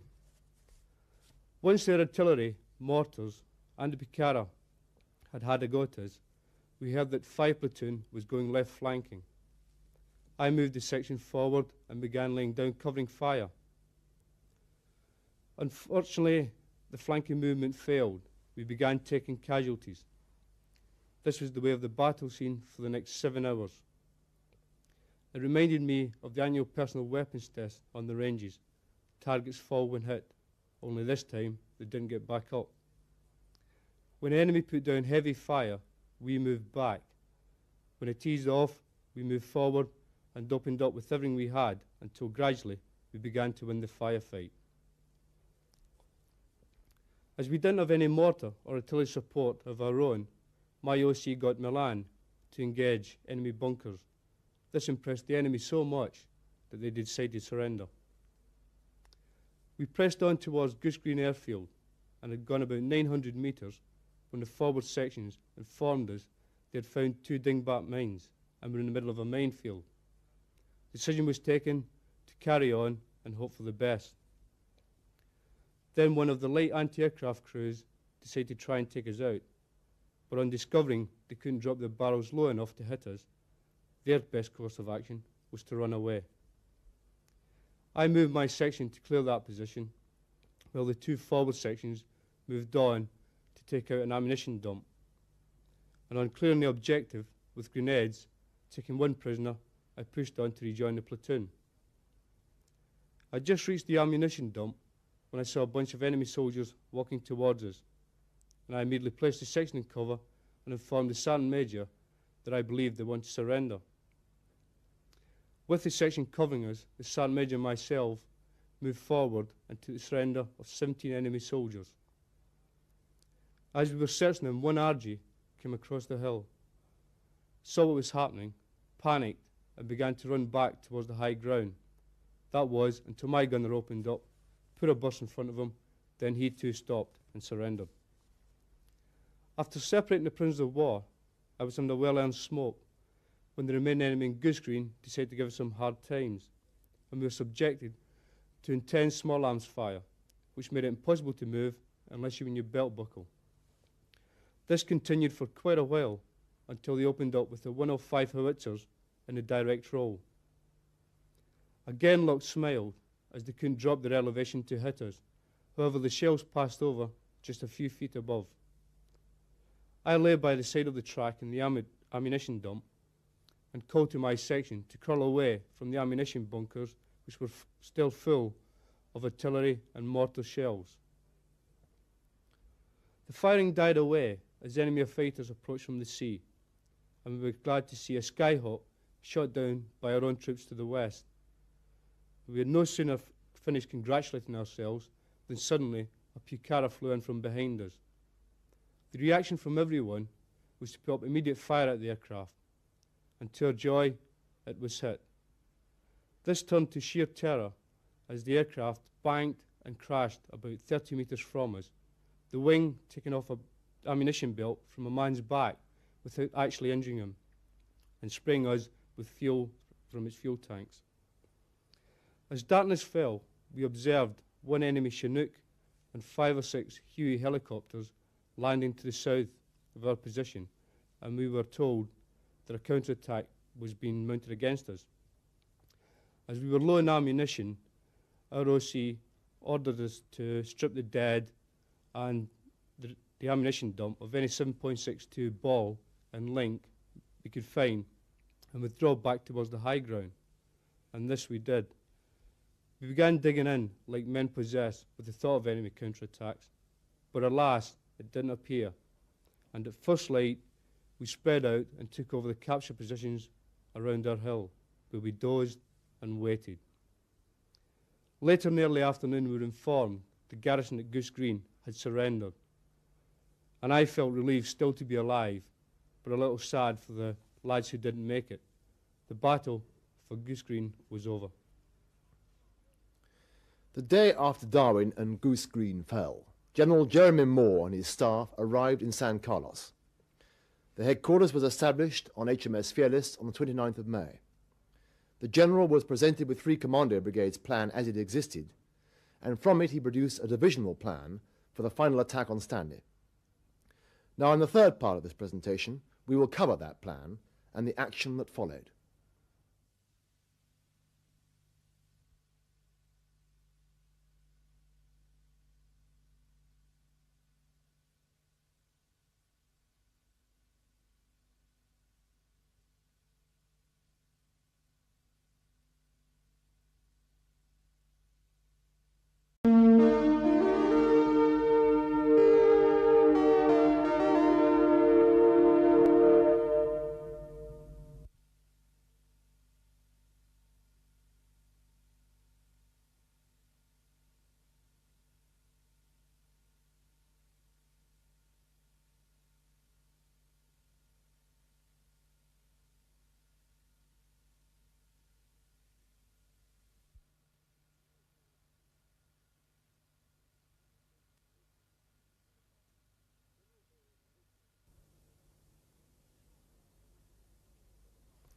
General Moore's divisional plan for the advance on Port Stanley involved 3 Commando Brigade continuing to advance as planned, with 5 Brigade taking the southern flank. Captain Will Townend, who was the SO3 G3 in 5 Brigade headquarters, will now tell you of the 5 Brigade plan. Commander 5 Brigade's plan to get his brigade forward to Fitzroy involved leapfrogging the 2 Guards battalions forward under the cover of their supporting artillery. At the same time, 1-7 Gurkha Rifles were to go to Goose Green to relieve 2 Para, who were now under command 5 Brigade, and were to go into reserve. The brigade began to disembark in San Carlos water on the 1st of June. The Gurkhas went as planned straight to Goose Green, and the 2 Guards battalions began to dig in on the heights overlooking San Carlos settlement. Although the battalions were ready to move on landing, it was to be several days before sufficient logistic support had been landed and married up with the units for them to carry out sustained operations. The main problem facing the brigade at this stage was the shortage of movement resources. Meanwhile, the commander's plan had to change. On the 2nd of June, he visited 2 Para at Goose Green, where he learned that it was likely that the telephone line between Swan Inlet House, which is about halfway to Fitzroy, and Fitzroy and Bluff Cove might still be working, and those settlements clear of the enemy. A patrol was duly dispatched by helicopter, made the telephone call, and the settlement managers confirmed that the Argentinians had gone. The patrol was led by the OC of B Company 2 Para, and when they got to Swan Inlet House, all they had to do was to crank the handle on the telephone the right number of times, and was not, as some of the press reports suggested, left standing outside a phone box fumbling for small change. A hastily assembled force was dispatched to Fitzroy by Chinook, and by last light on the 2nd of June, 2 para were secure in Bluff Cove and Fitzroy, and 5 Brigade were 35 miles closer to Stanley. But 2 para were now out on a limb and urgently required reinforcement, firstly with artillery and then additional infantry. The weather, however, deteriorated, and only the artillery and vital stores, such as 2 paras Bergens, could be moved forward by helicopter. 1 Welsh Guards attempted to cross the Sussex Mountains and move forward to Fitzroy on foot on the 3rd of June, with their mortars, Browning machine guns and ammunition loaded onto 2 civilian tractors.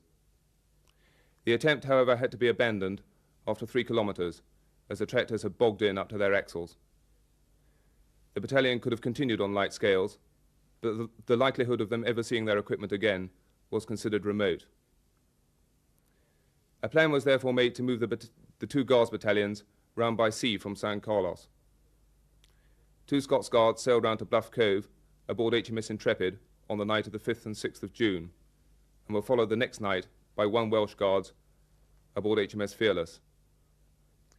The LSL Sir Tristram also moved round that night, with elements of the logistic units and 2 days' combat supplies, and was to be followed the night after by a further LSL, the Sir Galahad, with more stores and equipment. Finally, 17 Gurkha Rifles, who had been carrying out patrols in Lafonia, flew by helicopter to Bluff Cove on the 9th and 10th of June, leaving C Company to guard Goose Green. Lieutenant Willie Sims from my battalion will now tell you of the Galahad and the Tristram incident. The problem of sailing from San Carlos to Fitzroy was the distance. The trip had to be made by night because of threat of air attack. Thus, the plan for the Guards battalions was that each one would go round by a salt ship to the vicinity of Lively Island and complete the journey by landing craft, arriving before dawn, whilst the assault ship returned to San Carlos under cover of darkness. This the Scots Guards did.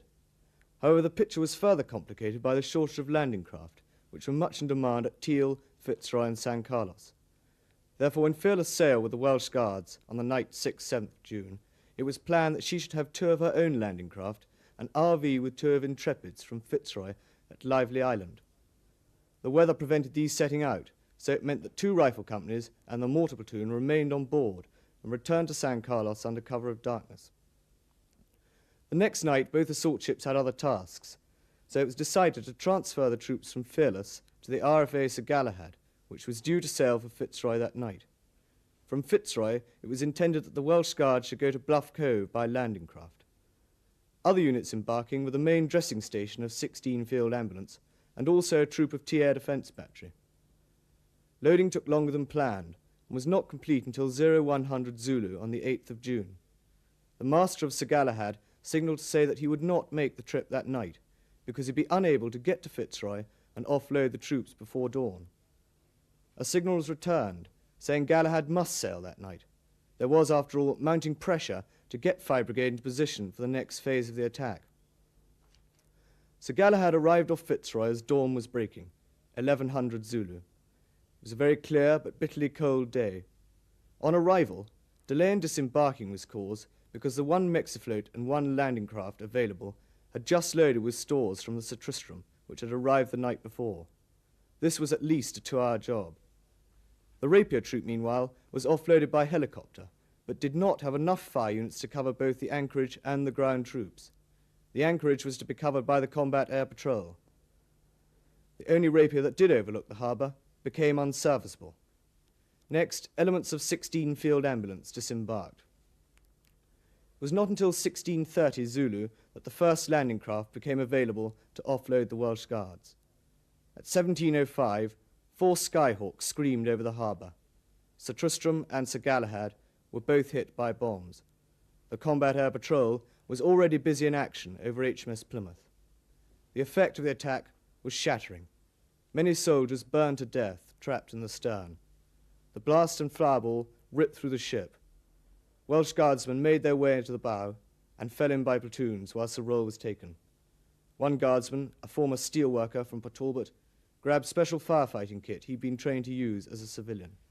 He saved as many lives as he could. Helicopter pilots risked their lives, whilst medics and men of 2 Para did invaluable service in helping our injured ashore. It was a day of tragedy and great bravery. In all, the cost of the battalion was great. 39 men dead and 78 injured. All individual kit was lost. In effect, we were now short of 2 rifle companies and a mortar platoon. In terms of morale, we were naturally heartbroken to lose so many fine men and good friends. However, we became more determined to get on with the job in hand. On the 10th of June, the brigades were poised along the line Mount Estancia, Mount Kent, Mount Challenger to Bluff Cove and Port Fitzroy, ready for the final push towards Stanley.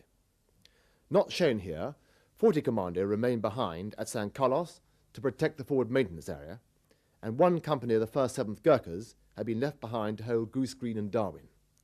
My own battalion had now been reinforced by Alpha and Charlie companies of 40 Commando. The General's operation order for the final attack was issued on the 9th of June. At this stage, the Argentines had 2 infantry regiments and a Marine infantry battalion plus, holding all the main features between the Phoebe and Port Stanley, with the exception of Mount Wall. The plan was to capture Port Stanley by a 3-phase attack.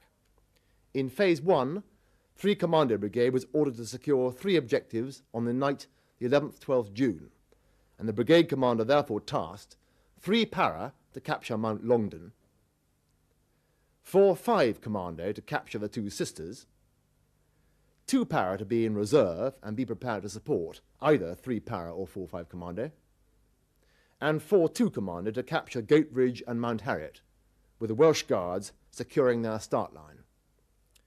In Phase 2 of the force plan, scheduled for the night 12th-13th of June, 3 Commando Brigade was given the task, which it allocated to 2 Para, now back under its command, of securing Wireless Ridge, with the SAS and the SBS carrying out a diversionary attack on Courtley Hill.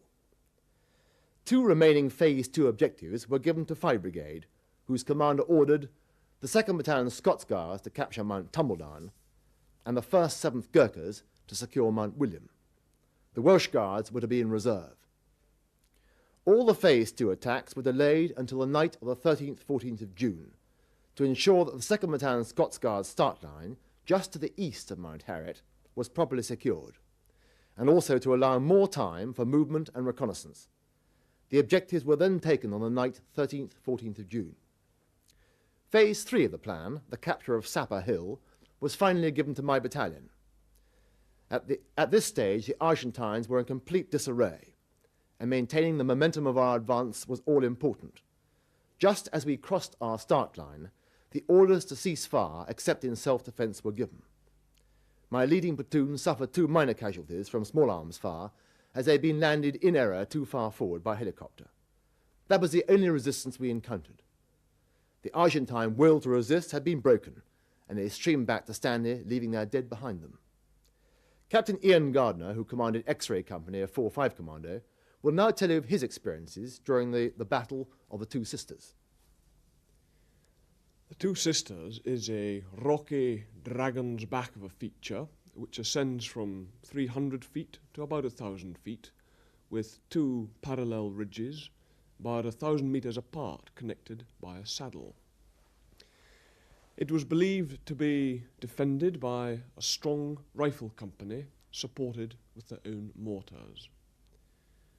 The commando plan of attack was a simple one. It was to be a 2-phase attack, with my company, X Company, taking the southern sister from the west at 0100 hours, and the other 2 companies, Yankee and Zulu, taking the other 2 features which comprise the northern sister at 0300 hours.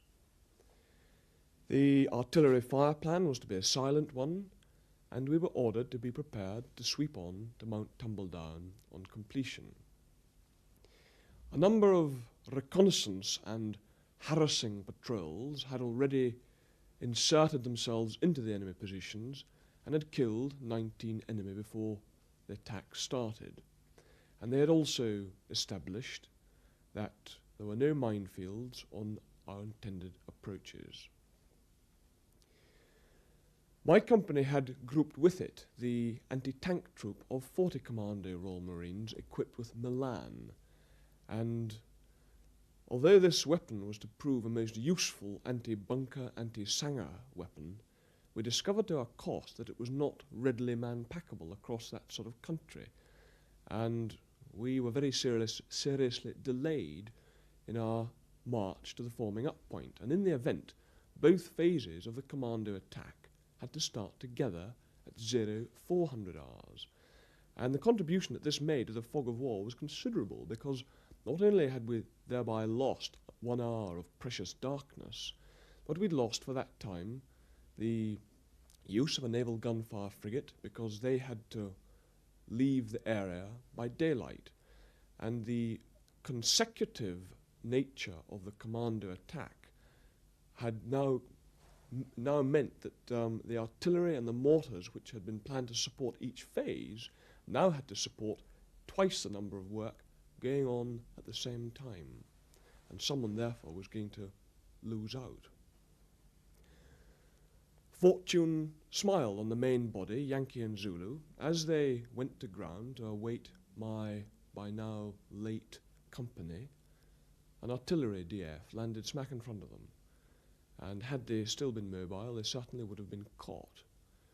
But after overcoming these initial hiccups, the commando attack went surprisingly close to plan.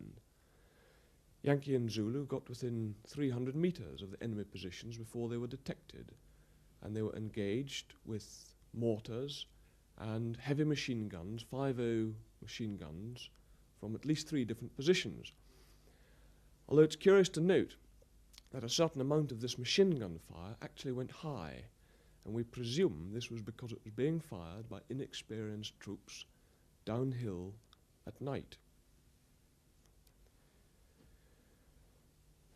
4-5 Commando's anti-tank troop had lost all their Milan during the bombing at Ajax Bay, and the commanding officer had reformed them as a weapons troop, and had grouped a section from this troop with each of Yankee and Zulu companies, and they were equipped with 3 extra machine guns and 5 Carl Gustavs, and they were deployed well forward with the assaulting troops. And the weight of fire put down by this formidable body as soon as the battle was opened enabled our own assaulting troops to very quickly cross the open ground between them and the enemy rocks, and they pressed on very quickly up into the rocks. Once there, it was almost like fighting in a built-up area where one man moves and another man covers. We made maximum use of artillery, although because Yankee and Zulu had got so close to the enemy positions undetected, they were only able to use artillery on the easternmost feature for safety reasons. Mortars were less useful because after firing a few rounds, the base plates disappeared into the bog. After 3 or 4 hours fighting through rock by rock, both companies were secure on their objective. As for my own company, it was with considerable apprehension that I dispatched my leading rifle troop across 1,000 meters of open, moonlit ground to the rocks at the base of the enemy position. However, as well as covering them with Milan, I too had formed my own weapons section, and they were equipped with 7 extra machine guns. I must point out the implications of being scaled as an Arctic unit. As well as having the GPMGs, we have the magazine-fed LMGs for use in the snow. And we cheated. We took both temperate and Arctic weapons with us. And this meant that I had 19 machine guns in my company. And it made a difference. This weapon section went with the leading troop on a parallel axis, about 200 meters to its left, its northern flank, and it covered the leading troop and in turn the other 2 troops as they moved up the rocks. I couldn't believe my ears when the leading troop commander told me he'd secured his objective, the first pile of rocks, unopposed. I very quickly moved my second troop on through him and followed on behind with my company headquarters. And we were about halfway up the Dragon's Back, the enemy ridge, before they detected us and engaged us. We came under fire from several machine guns and an anti-tank weapon. And at this stage, we too had got too close to use the artillery effectively. And so I decided that it was more important to prepare the enemy position properly with artillery than to keep the momentum we had already now accrued. And so I broke off contact. I withdrew my leading troops and started calling for artillery and mortars. And mortars were only able to fire 4 rounds before they ceased firing as a result of the problem I've already described. And the artillery, God bless them, were not available at all. All the batteries were on other, more pressing tasks. Although I must confess, I did feel that my own task was pretty pressing at the time. So, the leading troop went in, supported only by Milan at extreme range. Again, it was like fighting in a built-up area. I found myself becoming pretty superfluous once I'd given my orders. Communications broke down between me and my leading troop commander, and between him and his sections. And he too, once he had committed his sections to the battle, found himself becoming pretty superfluous. And the battle was fought by corporals and marines working in pairs, largely beyond the influence of their immediate superiors. Eventually, our superior firepower wore them out, and some 3 or 4 hours later, we too secured our objective. And from towards the end of this battle, for the next 24 hours or more, we were subjected to intermittent enemy artillery fire. And it was from this that we took our only casualty. We found 7 enemy dead on the position and bits of a few more. Within the whole commando, we lost 4 men killed and 13 wounded. There were over 40 enemy there whom we captured. The rest had fled either to Mount Tumbledown or straight on to Stanley. And I remain completely convinced that if they had held that position the way we would have held it, it would have been quite impregnable. And that night, at my O group, we were sitting as a little huddled group of officers on the rocks on our newly acquired position, slightly nervous, slightly edgy, being shelled, and a figure appeared out of the gloom. And I wondered with some irritation how the hell it had got past our sentries without being challenged.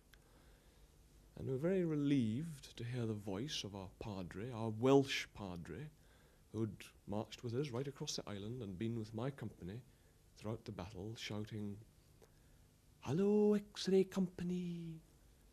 Hello, X-ray company! It's only the vicar, and I've forgotten the fucking password!" Lieutenant James Stewart commanded 13 platoon from the 2nd Battalion Scots Guards, and he now takes up the story 2 nights later on Tumbledown Mountain.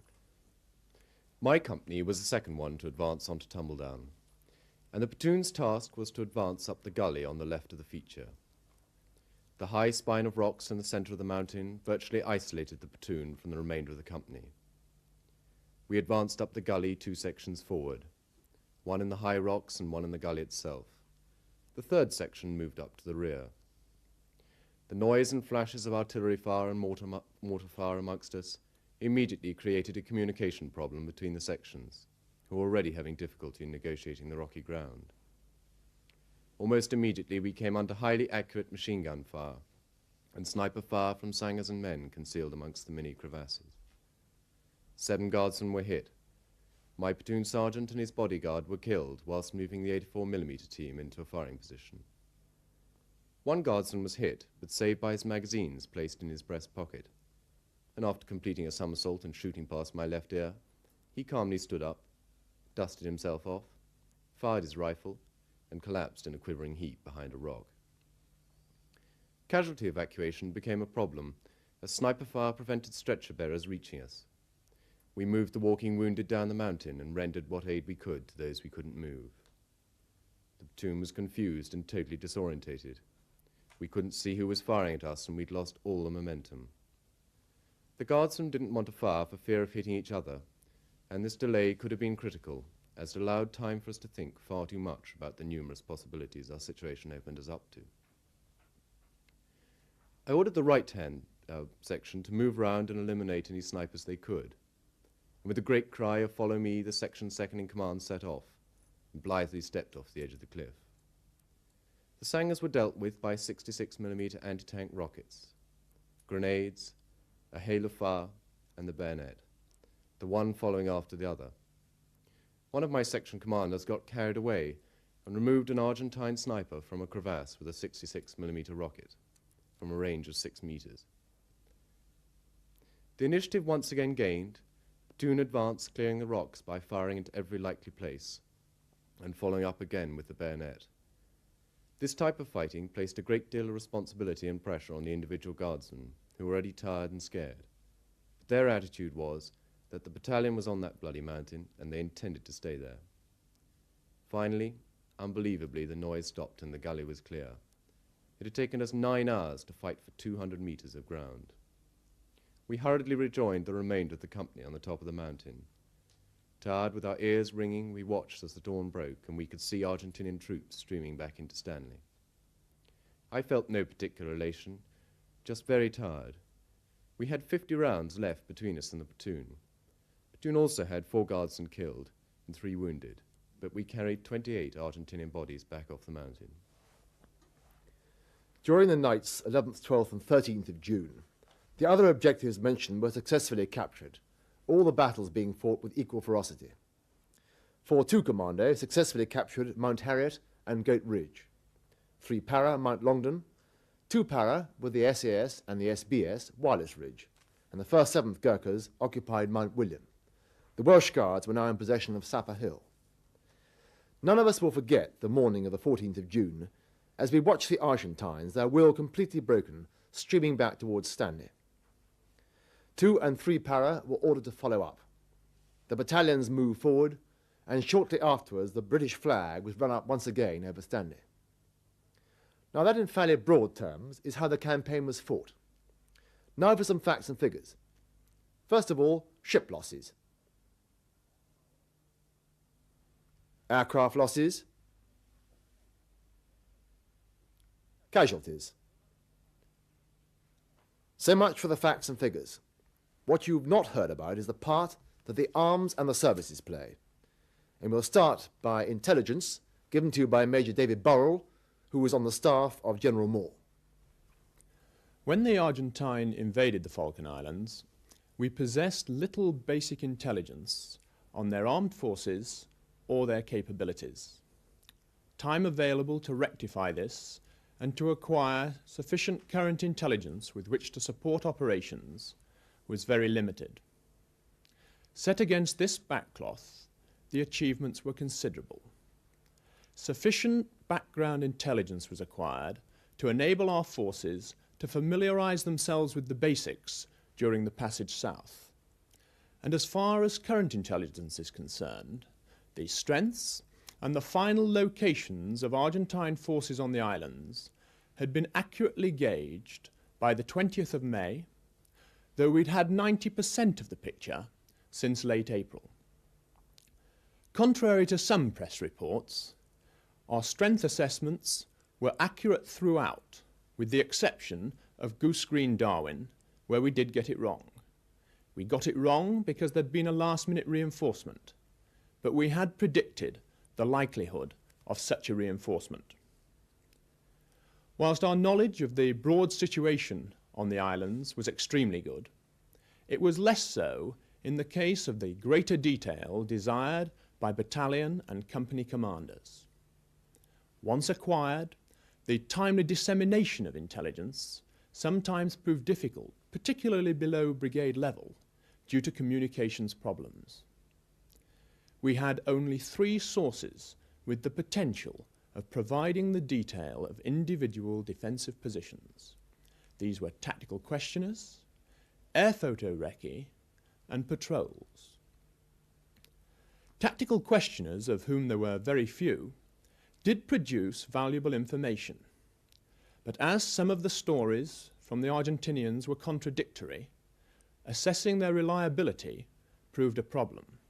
Nevertheless, given the preparedness of the Argentinians to talk, I do wish in retrospect that we'd taken more tactical questioners with us. Incidentally, of significance to the future, it was quite clear from tactical questioning that to a man the Argentines believed in their cause. One captured officer related to his questioner how much he'd enjoyed his visits to the United Kingdom. The questioner replied that he couldn't comment on Argentina, as he'd never been there. "But you have. You're there now," came the indignant reply. Air photography was extremely disappointing.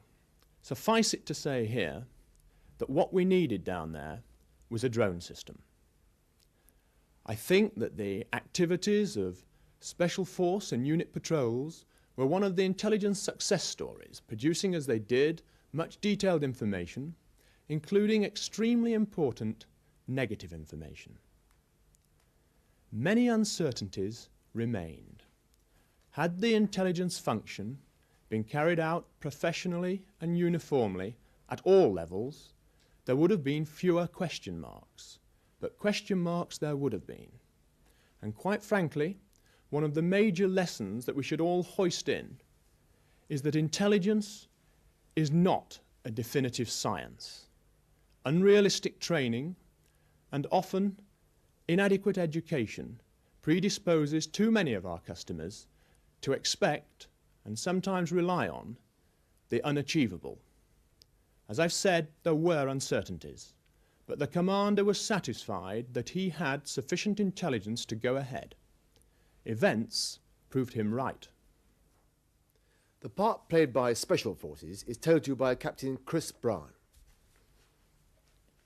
Special Forces, the Special Air Service, the Special Boat Squadron, supported by 2 naval gunfire forward observation teams, carried out the following tasks. The intelligence gathering task began on the night of 1st and 2nd of May with the insertion of 13 4-man patrols into East and West Falkland by Sea Kings flown by pilots equipped with passive night goggles. These patrols built up a composite picture to enable the amphibious plans to be formulated. They also identified targets for naval gunfire, fighter-ground attack, and direct action raids. The land war began in earnest with the SAS raid on Pebble Island. A patrol was inserted onto West Island to recce the settlement and look for the suspected enemy radar. Having landed on West Falkland, they carried their Klepper canoes cross-country and hid them in a valley. They then observed Pebble Island to confirm that there were no enemy at the proposed canoe landing points. After dark, the patrol canoed across, avoiding a known tidal rip, and 2 men moved to a suitable observation post after caching their canoes. After last light the following day, they radioed to HMS Hermes, 11 aircraft, believe real, attack tonight. Under cover of darkness, the remainder of the squadron flew into Pebble Island and moved quickly across the country towards the airfield. We were heavily laden and thankfully dropped our mortar bombs at the baseplate position. 1 troop covered the settlement, while the others, having achieved complete surprise, began destroying the aircraft. We withdrew at 0745 Zulu, having destroyed 11 aircraft, fuel and ammunition, with only token enemy resistance. SBS patrols reconnoitred landing beaches and hinterlands all round the East Island, paying particular attention in the end to the San Carlos area. Their timely information influenced the commander of 3 Commander Brigade to land at San Carlos Water. Using thermal imagery, the SBS were able to pinpoint and eliminate the enemy threat on Fanning Head. After the landings, Special Forces moved well forward of 3 Commander Brigade to Mount Kent and down Teal Inlet, pathfinding for 4-5 Commando and 3 Para. Reconnaissance patrols were inserted onto most of the small western islands in search of aircraft. and the major settlements at Fox Bay and Port Howard were harassed by raiding patrols using naval gunfire support. During the final assault around Stanley, Special Forces provided a dramatic and, in the event, lively diversion to allow 2 Para to successfully achieve their objective. Special Forces, with their unique communications equipment and training, were closely involved in the final surrender negotiations, and by their ubiquitous presence played a major role in the campaign. Major Martin Osborne will now cover some points applicable to the infantry. For the infantry, very few general tactical lessons emerged from the Falkland Islands. But old lessons, outside our individual experiences, were relearned, and we each gained a tremendous amount of experience in how best to put those lessons into action. We relearned the importance of heavy concentrations of automatic fire from GPMGs and LMGs, and these, in the attack, backed up by a hard punch from our own battalion direct fire support weapons. 2 Para, before leaving the UK, had armed themselves with 2 GPMGs per rifle section. 4.2 and 4.5 Commando were similarly armed. And it was this rate of fire, in sections depleted by weather casualties, which became the basis of all our fire and movement. In daylight, at the long ranges at which engagements were opened, the SLR actually played very little part in the firefight. At night, in close-quarter fighting, the SLR was found to be unwieldy and lacking an automatic fire capability. Some units, as you heard from the Scots Guards, found the 66mm extremely useful. It was infinitely preferable to the 84, which, with its crippling double marching load of weapon and ammunition, was more appropriately used at company level, where it saw useful service. Milan was deployed well forward in companies and was mainly used as a bunker buster. The size of the warhead and the standoff firing distance possible in the open terrain of the Falklands gave the enemy some very nasty surprises. Any resume of infantry weapons in the Falklands will be incomplete without mention of our indirect fire resources. 81mm mortars had serious baseplate problems on the soft and on the very hard ground, and the number of mortarmen received severe knee injuries from this. But where the ground would support the baseplate, fire was brought down to extremely good effect. The Royal Artillery, a popular target for infantry abuse in peacetime, they earned our unstinting gratitude and appreciation when their rounds fell down to our front. To doff our hats to the Navy, the rhythmic thumping of the frigate automated gun systems became a popular and familiar nighttime sound to our soldiers, and they caused havoc to the enemy, both physically and, as you'll hear shortly, mentally. It was a common observation among many commanders that many of our younger soldiers, with no experience beyond the 4-day exercise, were mentally unprepared for the protracted rough living, and a proportion of our casualties between the 5 to 14-day points were almost certainly due to this factor alone. Our principal observation from this is that the field phases of our peacetime exercises are simply not long enough. Everyone was staggered, quite literally and physically staggered, by the weight of our first-line ammunition scales. This again can only be a failing of our peacetime training, where we seem reluctant to break down ammunition, issue it, march with it, and fire it. When it became apparent to us that we could only fire what we marched with, and that resupply was going to be uncertain, all our loads were stripped to the bare essentials: food, but above everything else, ammunition. Whether it was the unaccustomed heavy loads or an inadequacy of our compo-only diet, I don't know. But despite hard physical training on board ship, there was still a significant number of exhaustion and exposure casualties. Later on, when marching forward meant missing a day's rations here and there, oddly, it was the lean and athletic who fell out first, despite their obvious physical fitness. Leaders at all levels, motivated mentally, had a distinct advantage. But the stockier individual who carries a bit of spare, even when fit, actually came out best. Now, rather than let you go away thinking that's a personal plug on behalf of people built like me, may I say that one of the first people I had to put into a sleeping bag on top of a mountain was the PT buster who'd beasted me around the decks of the Canberra for 6 weeks. What we're actually driving at here is to prepare soldiers to carry these sort of loads across that sort of terrain. You've got to go for battle PT, and what you're actually aiming to do is to build up the endurance and stamina of your soldiers. The field artillery points will be covered by Captain Rod Jenkins, who was an FOO with 29 Commander Regiment. I've drawn together a number of points concerning artillery in an all-arms context. Now, there's nothing particularly new in what follows, but more so points which need relearning. The rapport so necessary between the artillery and the infantry was quickly established during the passage south, and some useful training together took place. This was an excellent start for what lay ahead. Sometimes the infantry appeared a trifle disappointed at the effects our shells were having. It's a point to remember that artillery rounds are only likely to do much killing in the first 20 seconds of an engagement. Thereafter, the enemy will have taken cover, and the effect is one of neutralization. Now, this isn't as feeble as it may sound, since 3/4 of the problem is cracked if you can persuade the enemy to stop firing at you. Also, artillery is not a precision weapon, and by that I mean if we actually hit a bunker, a machine gun post, or a slit trench, it's a bonus. For that sort of game, you need a direct fire weapon. The numerous tons of artillery ammunition that needed moving dictated the pace of the battle, and bearing in mind the limited helicopters available, the system worked extremely well. We never did run out of ammunition, albeit we came close to it on a few occasions. When the regiment was deployed in the Mount Kent estancia area prior to the main push towards Stanley, battery commanders and forward observers were limited to 100 rounds per battery per day. Myself and my party sat up on Mount Wall, just 2 kilometres away from the enemy positions on Mount Harriet, and found it extremely annoying not to be able to blast them all day long. This tight control was vital, otherwise our expenditure would have exceeded our resupply rate, and we would then never have built up enough stocks to support the major final attacks. For the Darwin Goose Green battle, only 3 guns supported 2 para. This was totally inadequate, but time and helicopter availability precluded any more.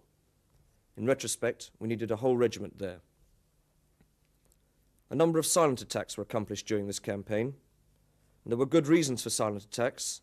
However, the advantages need to be weighed up against the merits of a noisy attack and giving the enemy a thorough pounding by artillery before you get to him. One of the major disadvantages of going in silently, and one so soon rediscovered during this campaign, is that when your attack ultimately does turn noisy, the enemy is often too close to use artillery effectively.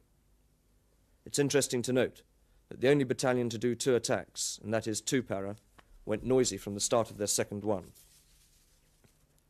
Finally, a word about the gun itself. You've heard how the mortars disappeared into the bog. Well, we gunners had similar problems. As a general rule, a gun would have to be repositioned after firing between 30 and 50 rounds. By that time, the trails would be in up to the layer's seat, resulting in the reference object being lost, the breech hitting the ground on recoil, and the layer getting a wet arse. It was no mean feat keeping our guns firing. There were vast quantities of ammunition that had to be manhandled by the gun crews, and it's questionable whether they could have kept up the high rate of fire for very much longer during the final stage, with the present establishment of men to guns. For all of that, we had a good war, and it was nice to be appreciated by the infantry. Captain Chris Brown will now cover naval gunfire support. During the campaign, the 5 forward observation teams of 148 Commando Forward Observation Battery supported all the operations by major units and most of the Special Forces operations. From South Georgia to Stanley, 63 bombardments malleted the enemy with more than 8,000 rounds, 179 tons of HE. Unlike field artillery, naval gunships are not always dedicated to providing fire support and may have other simultaneous tasks which may delay the fire support, not the least of which was self-protection, which was paramount in the hostile air environment. This led to most of the NGS being carried out at night, when ships were safe against air attack, but not against Exocet, as unfortunately Glamorgan found out. Naval illumination shells were not reliable, and the coordination of illumination and HE takes time. It was quicker, therefore, to adjust through night observation devices, which were not initially issued to us, and had to be scrounged or liberated. The 4.5-inch HE shell was very impressive, especially when fused for proximity airburst, which amongst the rocks and on the boggy ground was far more devastating than the ground burst, which tended to dig in. Like field artillery, NGS is a weapon of neutralization and demoralization, a job which it did superbly well throughout the campaign. Night after night, NGS kept the enemy awake, made him stand to in the freezing cold, destroyed his kit and defences, and killed or injured his comrades too slow or too foolish to take cover. Probably the best testimony to its effect came from the diary of a captured Argentine sergeant. The early pages indicate his honour and euphoria at being sent to the Malvinas, but as the days passed, his morale sank as he recorded, in ever-deteriorating handwriting, the demoralising and debilitating effect of the bombardment. In his final entry, having seen his mucker killed by naval gunfire, he longed only for a return to the mainland. In Part 4, we will continue the story of the parts played by the arms and the services.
This is the fourth and the concluding part of the presentation, and we will open by continuing the story of the arms and the services with Captain Terry Turner of T Battery 12 Air Defence Regiment, who will cover some rapier and blowpipe aspects.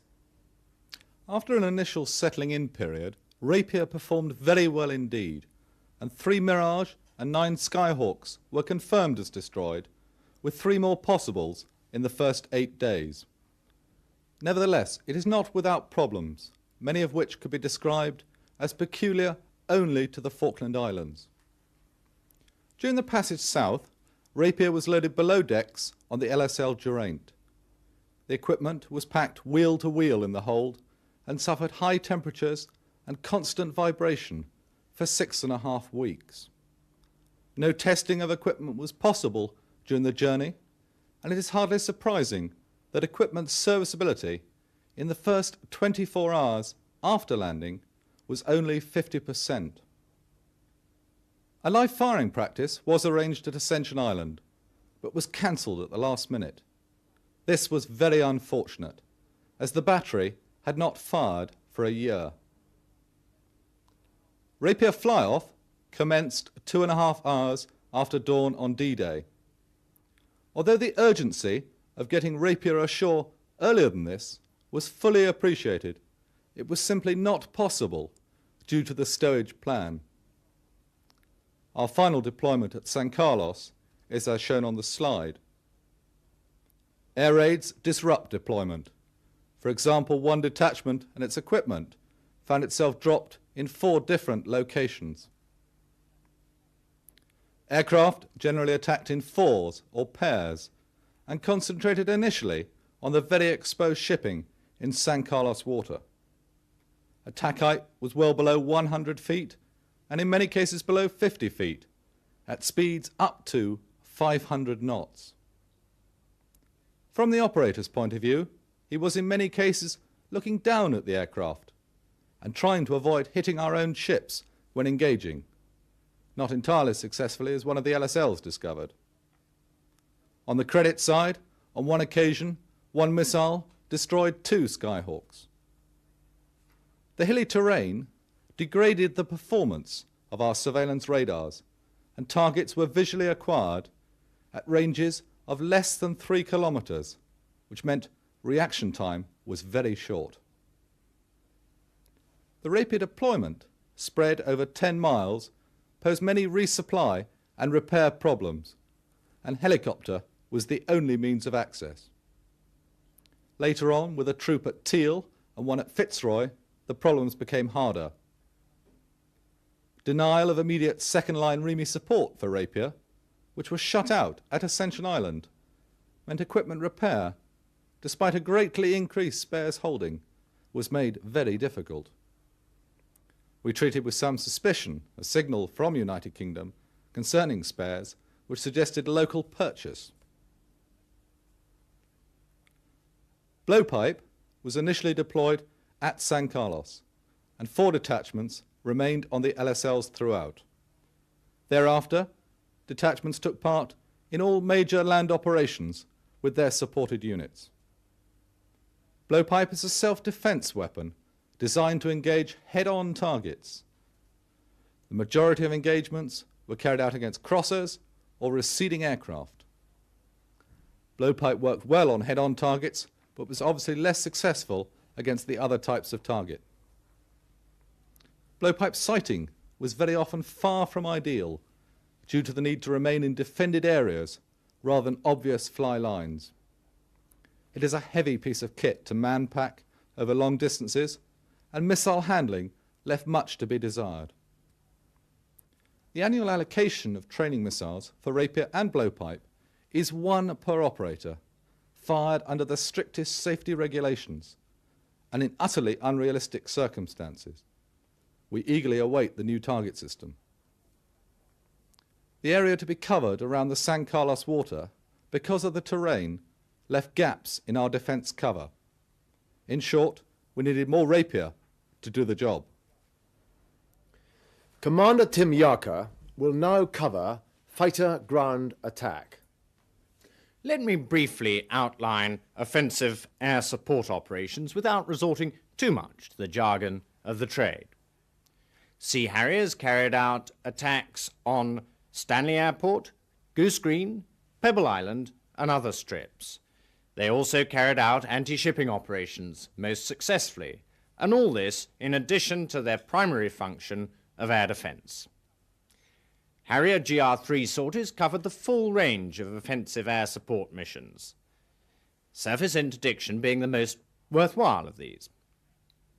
We can't assess the overall success of all these missions, but we do know that the Argentinians were very frightened by them, particularly at Goose Green, and particularly by the cluster bomb unit. However, the cost was not light, and we lost 1 Sea Harrier and 3 GR3s to enemy fire during them. Some major problems emerged, firstly in command, control, and communications. Once the landing force was ashore, the tasking of GR3s was laborious and inefficient. This was caused by a combination of poor communications, lack of a carrier-borne ground liaison officer aboard HMS Hermes, and poor tasking. It seems that there was a certain lack of understanding and some confusion by units as to the assets available and also the tasks that they could accomplish. There was also a shortage of forward air controllers. However, things did improve when the Land Force Commander's air liaison officer was moved from Fearless to Headquarters 3 Commando Brigade, thus cutting out one of the tortuous links in the chain of communications. The second problem was weapon effectiveness. Radar-laid automatic anti-aircraft fire caused our pilots to fly lower and faster than weapon parameters allowed for. In consequence, fusing failures increased and weapon effectiveness was reduced. A standoff weapon was sorely missed, and this was only redressed in the latter stages of the campaign with the arrival of the laser-guided bomb. This was used on 2 occasions and proved that it has the potential to be a super piece of kit. Captain Clive Livingston, who was a Recce Troop commander in 59 Independent Commander Squadron Royal Engineers, will now tell you the Sapper story. Royal Engineers took part in most aspects of the operation, from participation in divisional and brigade planning teams to close support to infantry in the assault. sappers also prepared the going and ordnance survey maps and provided intelligence on the airstrips and settlements. This slide shows those taking part during the operational phase. The initial landings saw sappers deployed well forward with almost each company, and they were soon fully employed clearing buildings and routes.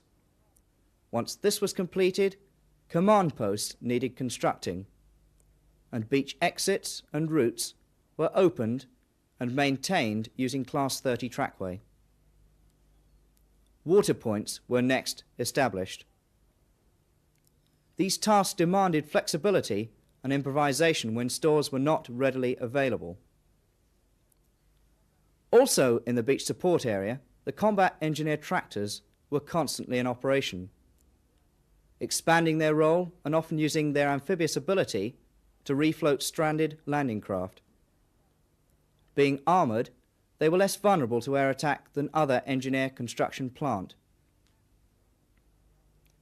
During the landing phase and immediately afterwards, engineers provided support to Special Forces operations. The engineer tasks developed rapidly as assets to move our stores became available. The emergency fuel handling equipment, EFI, progressed in spite of initial design problems and site limitations. Incidentally, this was the first time that EFI had been used operationally. Royal Engineer divers worked on the anchorages of this equipment's towed flexible barges. They had previously completed ship's hull search at Ascension Island and were later to be employed on the pier construction at Fitzroy Bridge. A Harrier strip was built at Port San Carlos, although much hampered by the store's loss caused by the sinking of the Atlantic conveyor. Providing an important service, a sapper explosive ordnance disposal team sadly suffered a fatality whilst attempting to defuse a UXB aboard HMS Antelope. At night, engineers were included in the recce and fighting patrol programs in order to prepare for the breakout. The first hard intelligence concerning mines and booby traps, however, did not become available until after the battle for Darwin and Goose Green. During this action, one of my sections sheltering in what appeared to be shell holes at last light found at daybreak these holes were caused by livestock having detonated anti-tank mines. With tripwires and anti-personnel mines now more clearly visible in the daylight, many lucky escapes were witnessed. Together with additional engineer intelligence from further patrolling, this information gathered at Goose Green was to greatly influence subsequent plans. Back in the beach support area, the emergency fuel equipment was providing up to 40,000 gallons of aviation fuel a day for the Harrier strip. Also, a Class 16 air-portable bridge was built and flown forward complete to replace the damaged Murrell Bridge.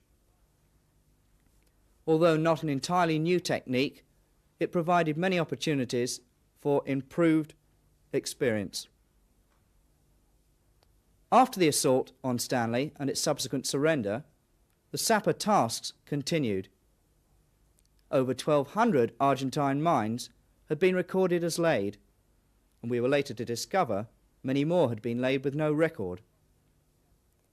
Some idea of the problem may be gathered here, where each red area represents a known mined location. Explosive ordnance disposal was needed on a massive scale, and repair and maintenance of the water and electricity services became increasingly urgent. The first British Hercules aircraft to land at Stanley provided an additional backlog of mail for our postal and courier detachments to deal with. Rapid runway repair being affected by the use of captured American AM-2 MAT over craters, epoxy resin on scabs, and other useful expedients. Commander Tim Yarker will now explain the support helicopter. As you've already heard, everybody wanted support helicopters. They were absolutely crucial to the campaign. However, there was not only an acute shortage of helicopters, there was an acute shortage of amphibious shipping in which to ferry them in, and in consequence 3 Commando Brigade were 1 helicopter short of their normal when they landed. Eventually reinforcements arrived, but these coincided with the offload of 5 Infantry Brigade and the attendant problems of getting them established in the line. To support the amphibious operation and the division ashore, the Commodore only had 11 Seeking 4s, 10 Seeking 2s, stripped of their anti-submarine equipment, and 23 Wessex 5s. Many of the Wessex 5s and all the Seeking 2s belonging to naval air squadrons formed especially for the operation. Indeed, the anti-submarine pilots, less used to overland operations, had a vertical learning curve. And on the first day that they were let loose in the front line, 1 crew had the dubious distinction of getting closer to Stanley than any other helicopter crew. Their rusty map reading was discovered when they came under enemy fire. However, subsequently, these squadrons did magnificently. More helicopters had been planned, but unfortunately 6 Wessex and 3 Chinooks were lost with a hapless Atlantic conveyor. The loss of the Chinooks was a bitter blow to us. However, 1 valiant survivor rendered us sterling service. You've heard of the many roles that support helicopters undertook, but Special Force insertion using passive night goggles deserves a special mention. This equipment was bought especially for the operation and proved to be absolutely marvellous, many spectacular sorties being flown using it.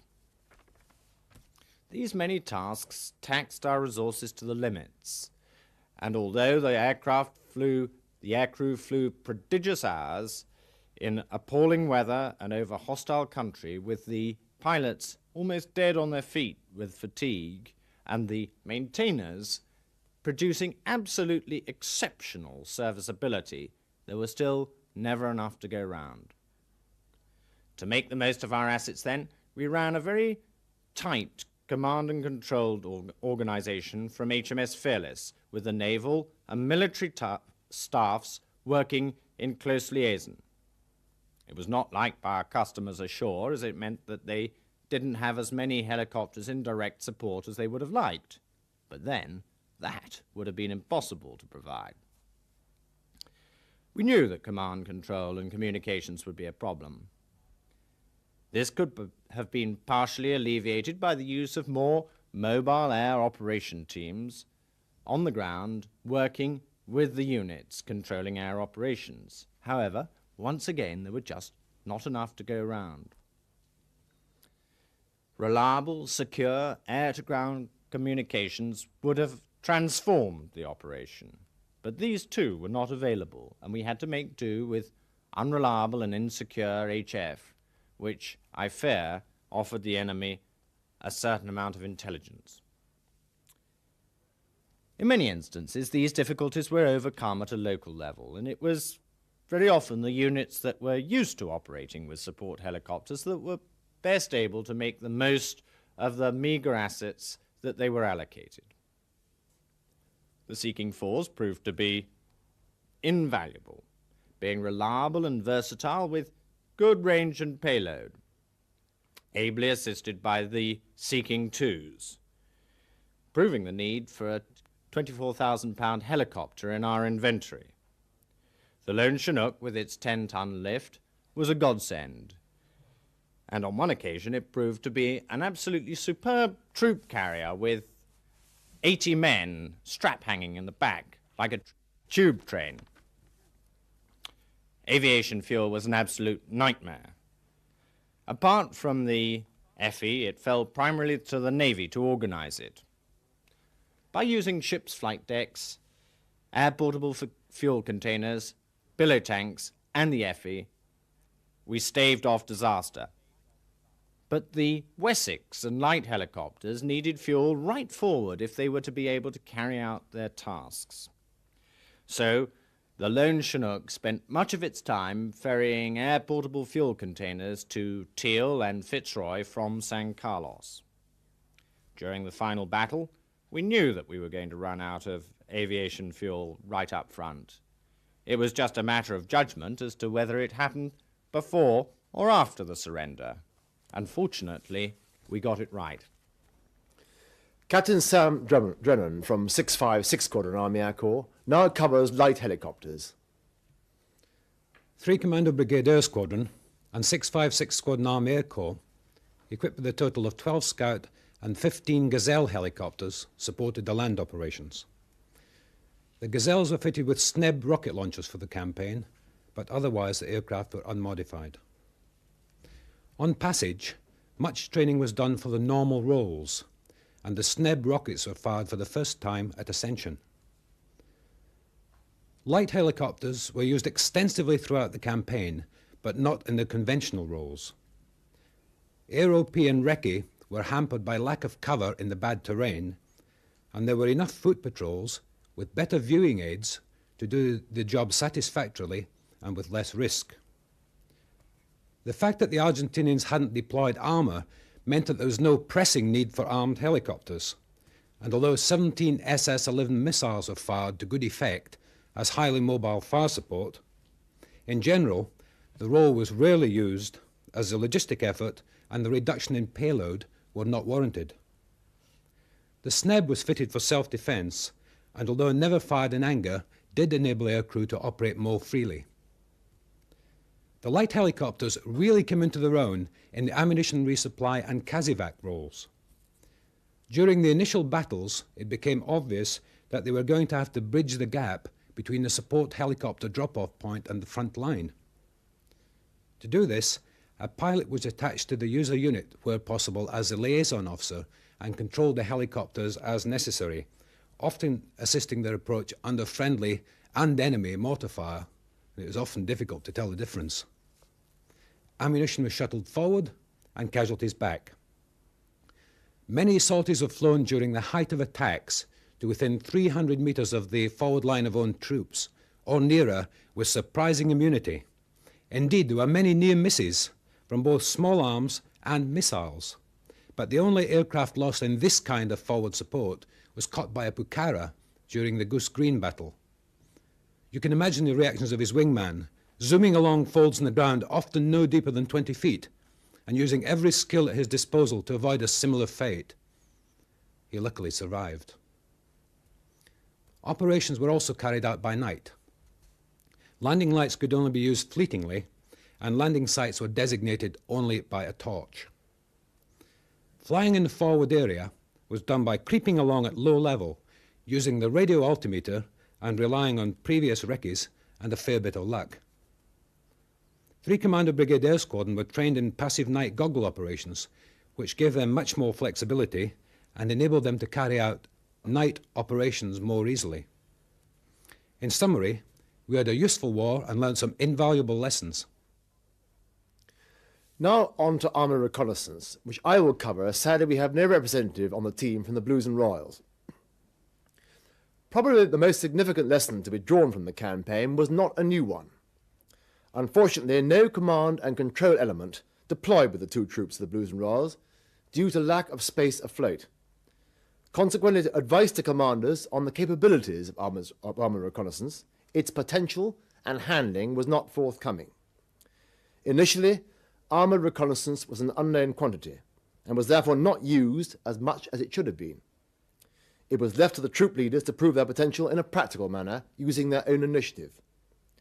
Hence, it was not until after Goose Green and the move to Teal Inlet that full awareness of armour reconnaissance was aroused.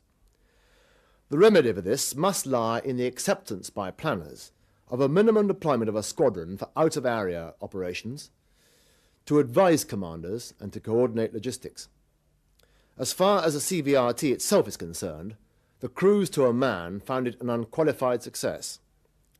Its mobility exceeded all expectations. On one occasion, the crew commander jumped from his vehicle and sank up to his knees in a peat bog, when the vehicle itself hadn't even broken the surface crust. It was also very useful in taxiing troops forward and returning casualties quickly for treatment. The best example of their mobility in this type of terrain occurred when the two troops redeployed from 3 Para on Mount Estancia down to Bluff Cove. The move was expected to take 36 hours, but in fact was completed in less than 6. The reliability of the vehicle and the equipment was also proved. There was only one major assembly failure, which was a gearbox, in the 400-odd miles each CVRT covered. Finally, each CVRT fired an average of about 60 76mm and 120 30mm main armament rounds, almost exclusively Hesh and HE. Fire support from the CVRT was used to good effect in the battles for Wireless Ridge and Mount Tumbledown. The technique was to fire the main armament at bunkers, dugouts and outcrops of rot, to flush out the enemy, and then follow it up with a GPMG to kill. Altogether, the CVRT proved its potential and educated many people during the campaign. Now, Captain Martin Tracy, who was the 3 Commander Brigade Ordnance Officer, now takes up the story of logistics. Logistics. All through the presentation so far, you have heard virtually every speaker mention logistics. Clearly, it is a subject that in any campaign has the utmost importance. Even the infantry now acknowledge the existence of logistic organisations. However, it is a subject that for most of you will induce boredom at the very best and sleep at the very worst. Let's see what we can do. For the very first time for most of those deployed to the Falkland Islands, logistics took on a very real and vital meaning. Not least in this were those actively involved in resupply, recovery, transportation, prisoners of war, press, burials, Red Cross, NAFI and field records, as well as a host of smaller A&Q matters.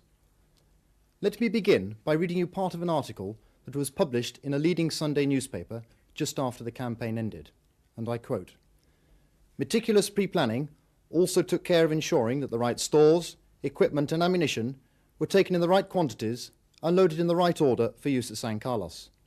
We have rations and equipment scales for every military unit in every eventuality, plus loading tables to get them on board ships," commented a senior civil servant. "We just fed in the numbers of men, guns and days, the computer's word, and the answers came out. That's routine." Unquote. Well, frankly, I could only describe that as total unadulterated rubbish, and in reality on the ground nothing could have been further from the truth. It is important to bear in mind the increase in ORBAT of 3 Commander Brigade with no compensating increase on the ground in logistics supporting units. As well as this, the lack of integral logistic support for 5 Brigade and the fact that every ship containing stores of any nature was cross-decked or reloaded either at the Ascension Island or between South Georgia and the Falklands. This placed an enormous workload on the already overstretched Commando Logistic Regiment. Let's look then at some of the problems that faced the logisticians. The main logistic support area was established at Ajax Bay. It was an ideal location with all the prerequisites of overhead cover, hard standing, circuits with routes in and out, and above all spaciousness, having available the vast area of about 400 by 300 metres that seemed to include most of 4-5 Commando as well. This meant that we could adopt the necessary spacing and orderly stacking required in all good brigade maintenance areas. The Commando Logistic Regiment set up in and around the old abandoned refrigeration plant that you see here, establishing the main dressing station itself in the main building. A very clear illustration of just how vulnerable a logistic area can be occurred during an enemy air attack. 4-5 Commando lost 5 of their B echelon and the Logistic Regiment 1 man. However, even out of this disaster came an amusing personal incident. Seconds before the attack, I passed a suitable comment to a Marine who had chosen a quiet moment to have a doby and was standing in a basin of water, bollock naked, completely covered in soap. He was shielded from the direct blast of the bomb by a building. After hurriedly taking cover, I looked round to find that he was exactly as before the attack, but now wore his steel helmet. On a more serious note, a continual problem was the difficulty of the resupply of civ gas. Because we'd left the majority of our vehicles in UK, only a limited quantity of packed civ gas was outloaded from UK depots. The fact that we had thirsty dressing station generators, rapier generators, rigid raiders, armoured recce vehicles and BV-202s seemed at times to us on the ground to be neither here nor there. There was a continual fuel requirement, as you've already heard, for helos and engineer plant. Crisis management, adaptability, and not a little luck saw us through, but it is interesting to note that it's always the AQ vehicle in brigade headquarters that will run out of fuel first. For rations, despite what the medics say, 36 days on compo produces few problems other than boredom. On the repair side, tradesmen, both Army and Naval, had to use initiative and adaptability in learning battlefield repair techniques. This was clearly illustrated in their ability to keep airborne helicopters well beyond their normal flying hours. The support of high technology equipment, such as rapier, lasers, Milan and radios, gave some concern in that either repair facilities or pools of equipment were not available in all cases. This is largely due to the poor mobility of specialist repair vehicles and thus their restricted deployment. The greatest difficulty with transportation was not only the availability of the helicopters, landing craft and mexifloats, but exactly who should control these assets. For many tasks, local farm tractors and trailers often provided the answer. With ammunition, rations, fuel and men continually being moved around the battlefield, movement would become a cutthroat business, with instances of unit QMs hijacking helicopters mid-task, often throwing whole flying programs into chaos. Kazivac, as you shall hear, always took the very highest priority, usually being conducted by air. Prisoners of war became an enormous logistic burden, with the Red Cross appearing at the most remarkable of places, usually demanding taxis and hotels for themselves, before ensuring that we housed, fed and watered our many POWs to their mutual satisfaction. Their quick return to Argentina relieved us of this enormous burden, merely leaving the task of sorting out their mountains of weapons, and this is just one of many piles that we saw around Stanley at the surrender, ammunition and stores that they left behind everywhere. I included NAFI and field records in my list of logistic tasks, the former because they were sadly unable to establish themselves at all during the operation, and I must add, not entirely their own fault. The latter, the Field Records Office, because they performed the remarkable task of recording the whereabouts of every man of both 3 Commander Brigade and 5 Brigade throughout the campaign, and as a result, quick and accurate casualty reports were able to reach families. Logistics 8,000 miles from home meant defying the basic principles and breaking more than a few rules. I would like to think that we overcame, albeit only just on occasions, the logistic problems that actually matter most. Major Matt Helm, Royal Signals, who was a second in command of 5 Brigades Headquarters and Signal Squadron, will now cover communications. Signallers, whether Royal Marine or Royal Signals, provided a wide range of communications, from Special Force comms to battalion rear links, from divisional and brigade headquarters to SATCOM. It was very important to get 30 Signal Regiment's mobile SATCOM terminal ashore as soon after the main landings as possible, to provide the ground forces with their own rearward communications. SATCOM was deployed on the 25th of May to Ajax Bay, and from then on was in circuit for 98% of the time, providing a secure speech circuit to northward and clearing up to 600 formal messages a day. The quality of the speech circuit was so good that during air attacks, the operators could brief northward, from the prone position of course, but complete with the appropriate sound effects. SATCOM was an immense success, and we eagerly await 1985 when we launch our new military communications satellite, Skynet 4, and receive the Land Rover-borne TSC 501 stations into service. Klansmen also stood up well. The re-equipping of 5 Brigade with a minimum of Klansmen, largely I might add by stripping the UATCs, was not ideal immediately before a major operation. But Klansmen proved to be easy to use and on the whole very reliable. The old question of communication security raised its head again. Because most nets included manpack stations, there were very few secure voice nets. Certainly out of 15 voice nets in Headquarters 5 Brigade, only 1 was secure. So, inevitably, there were breaches of security. Perhaps now there is a case for some research into a secure manpack set. The technology is now certainly there. At some stages of the battle, units and formations were invariably stretched. An HF with its longer range, but at times inferior quality, was the only answer.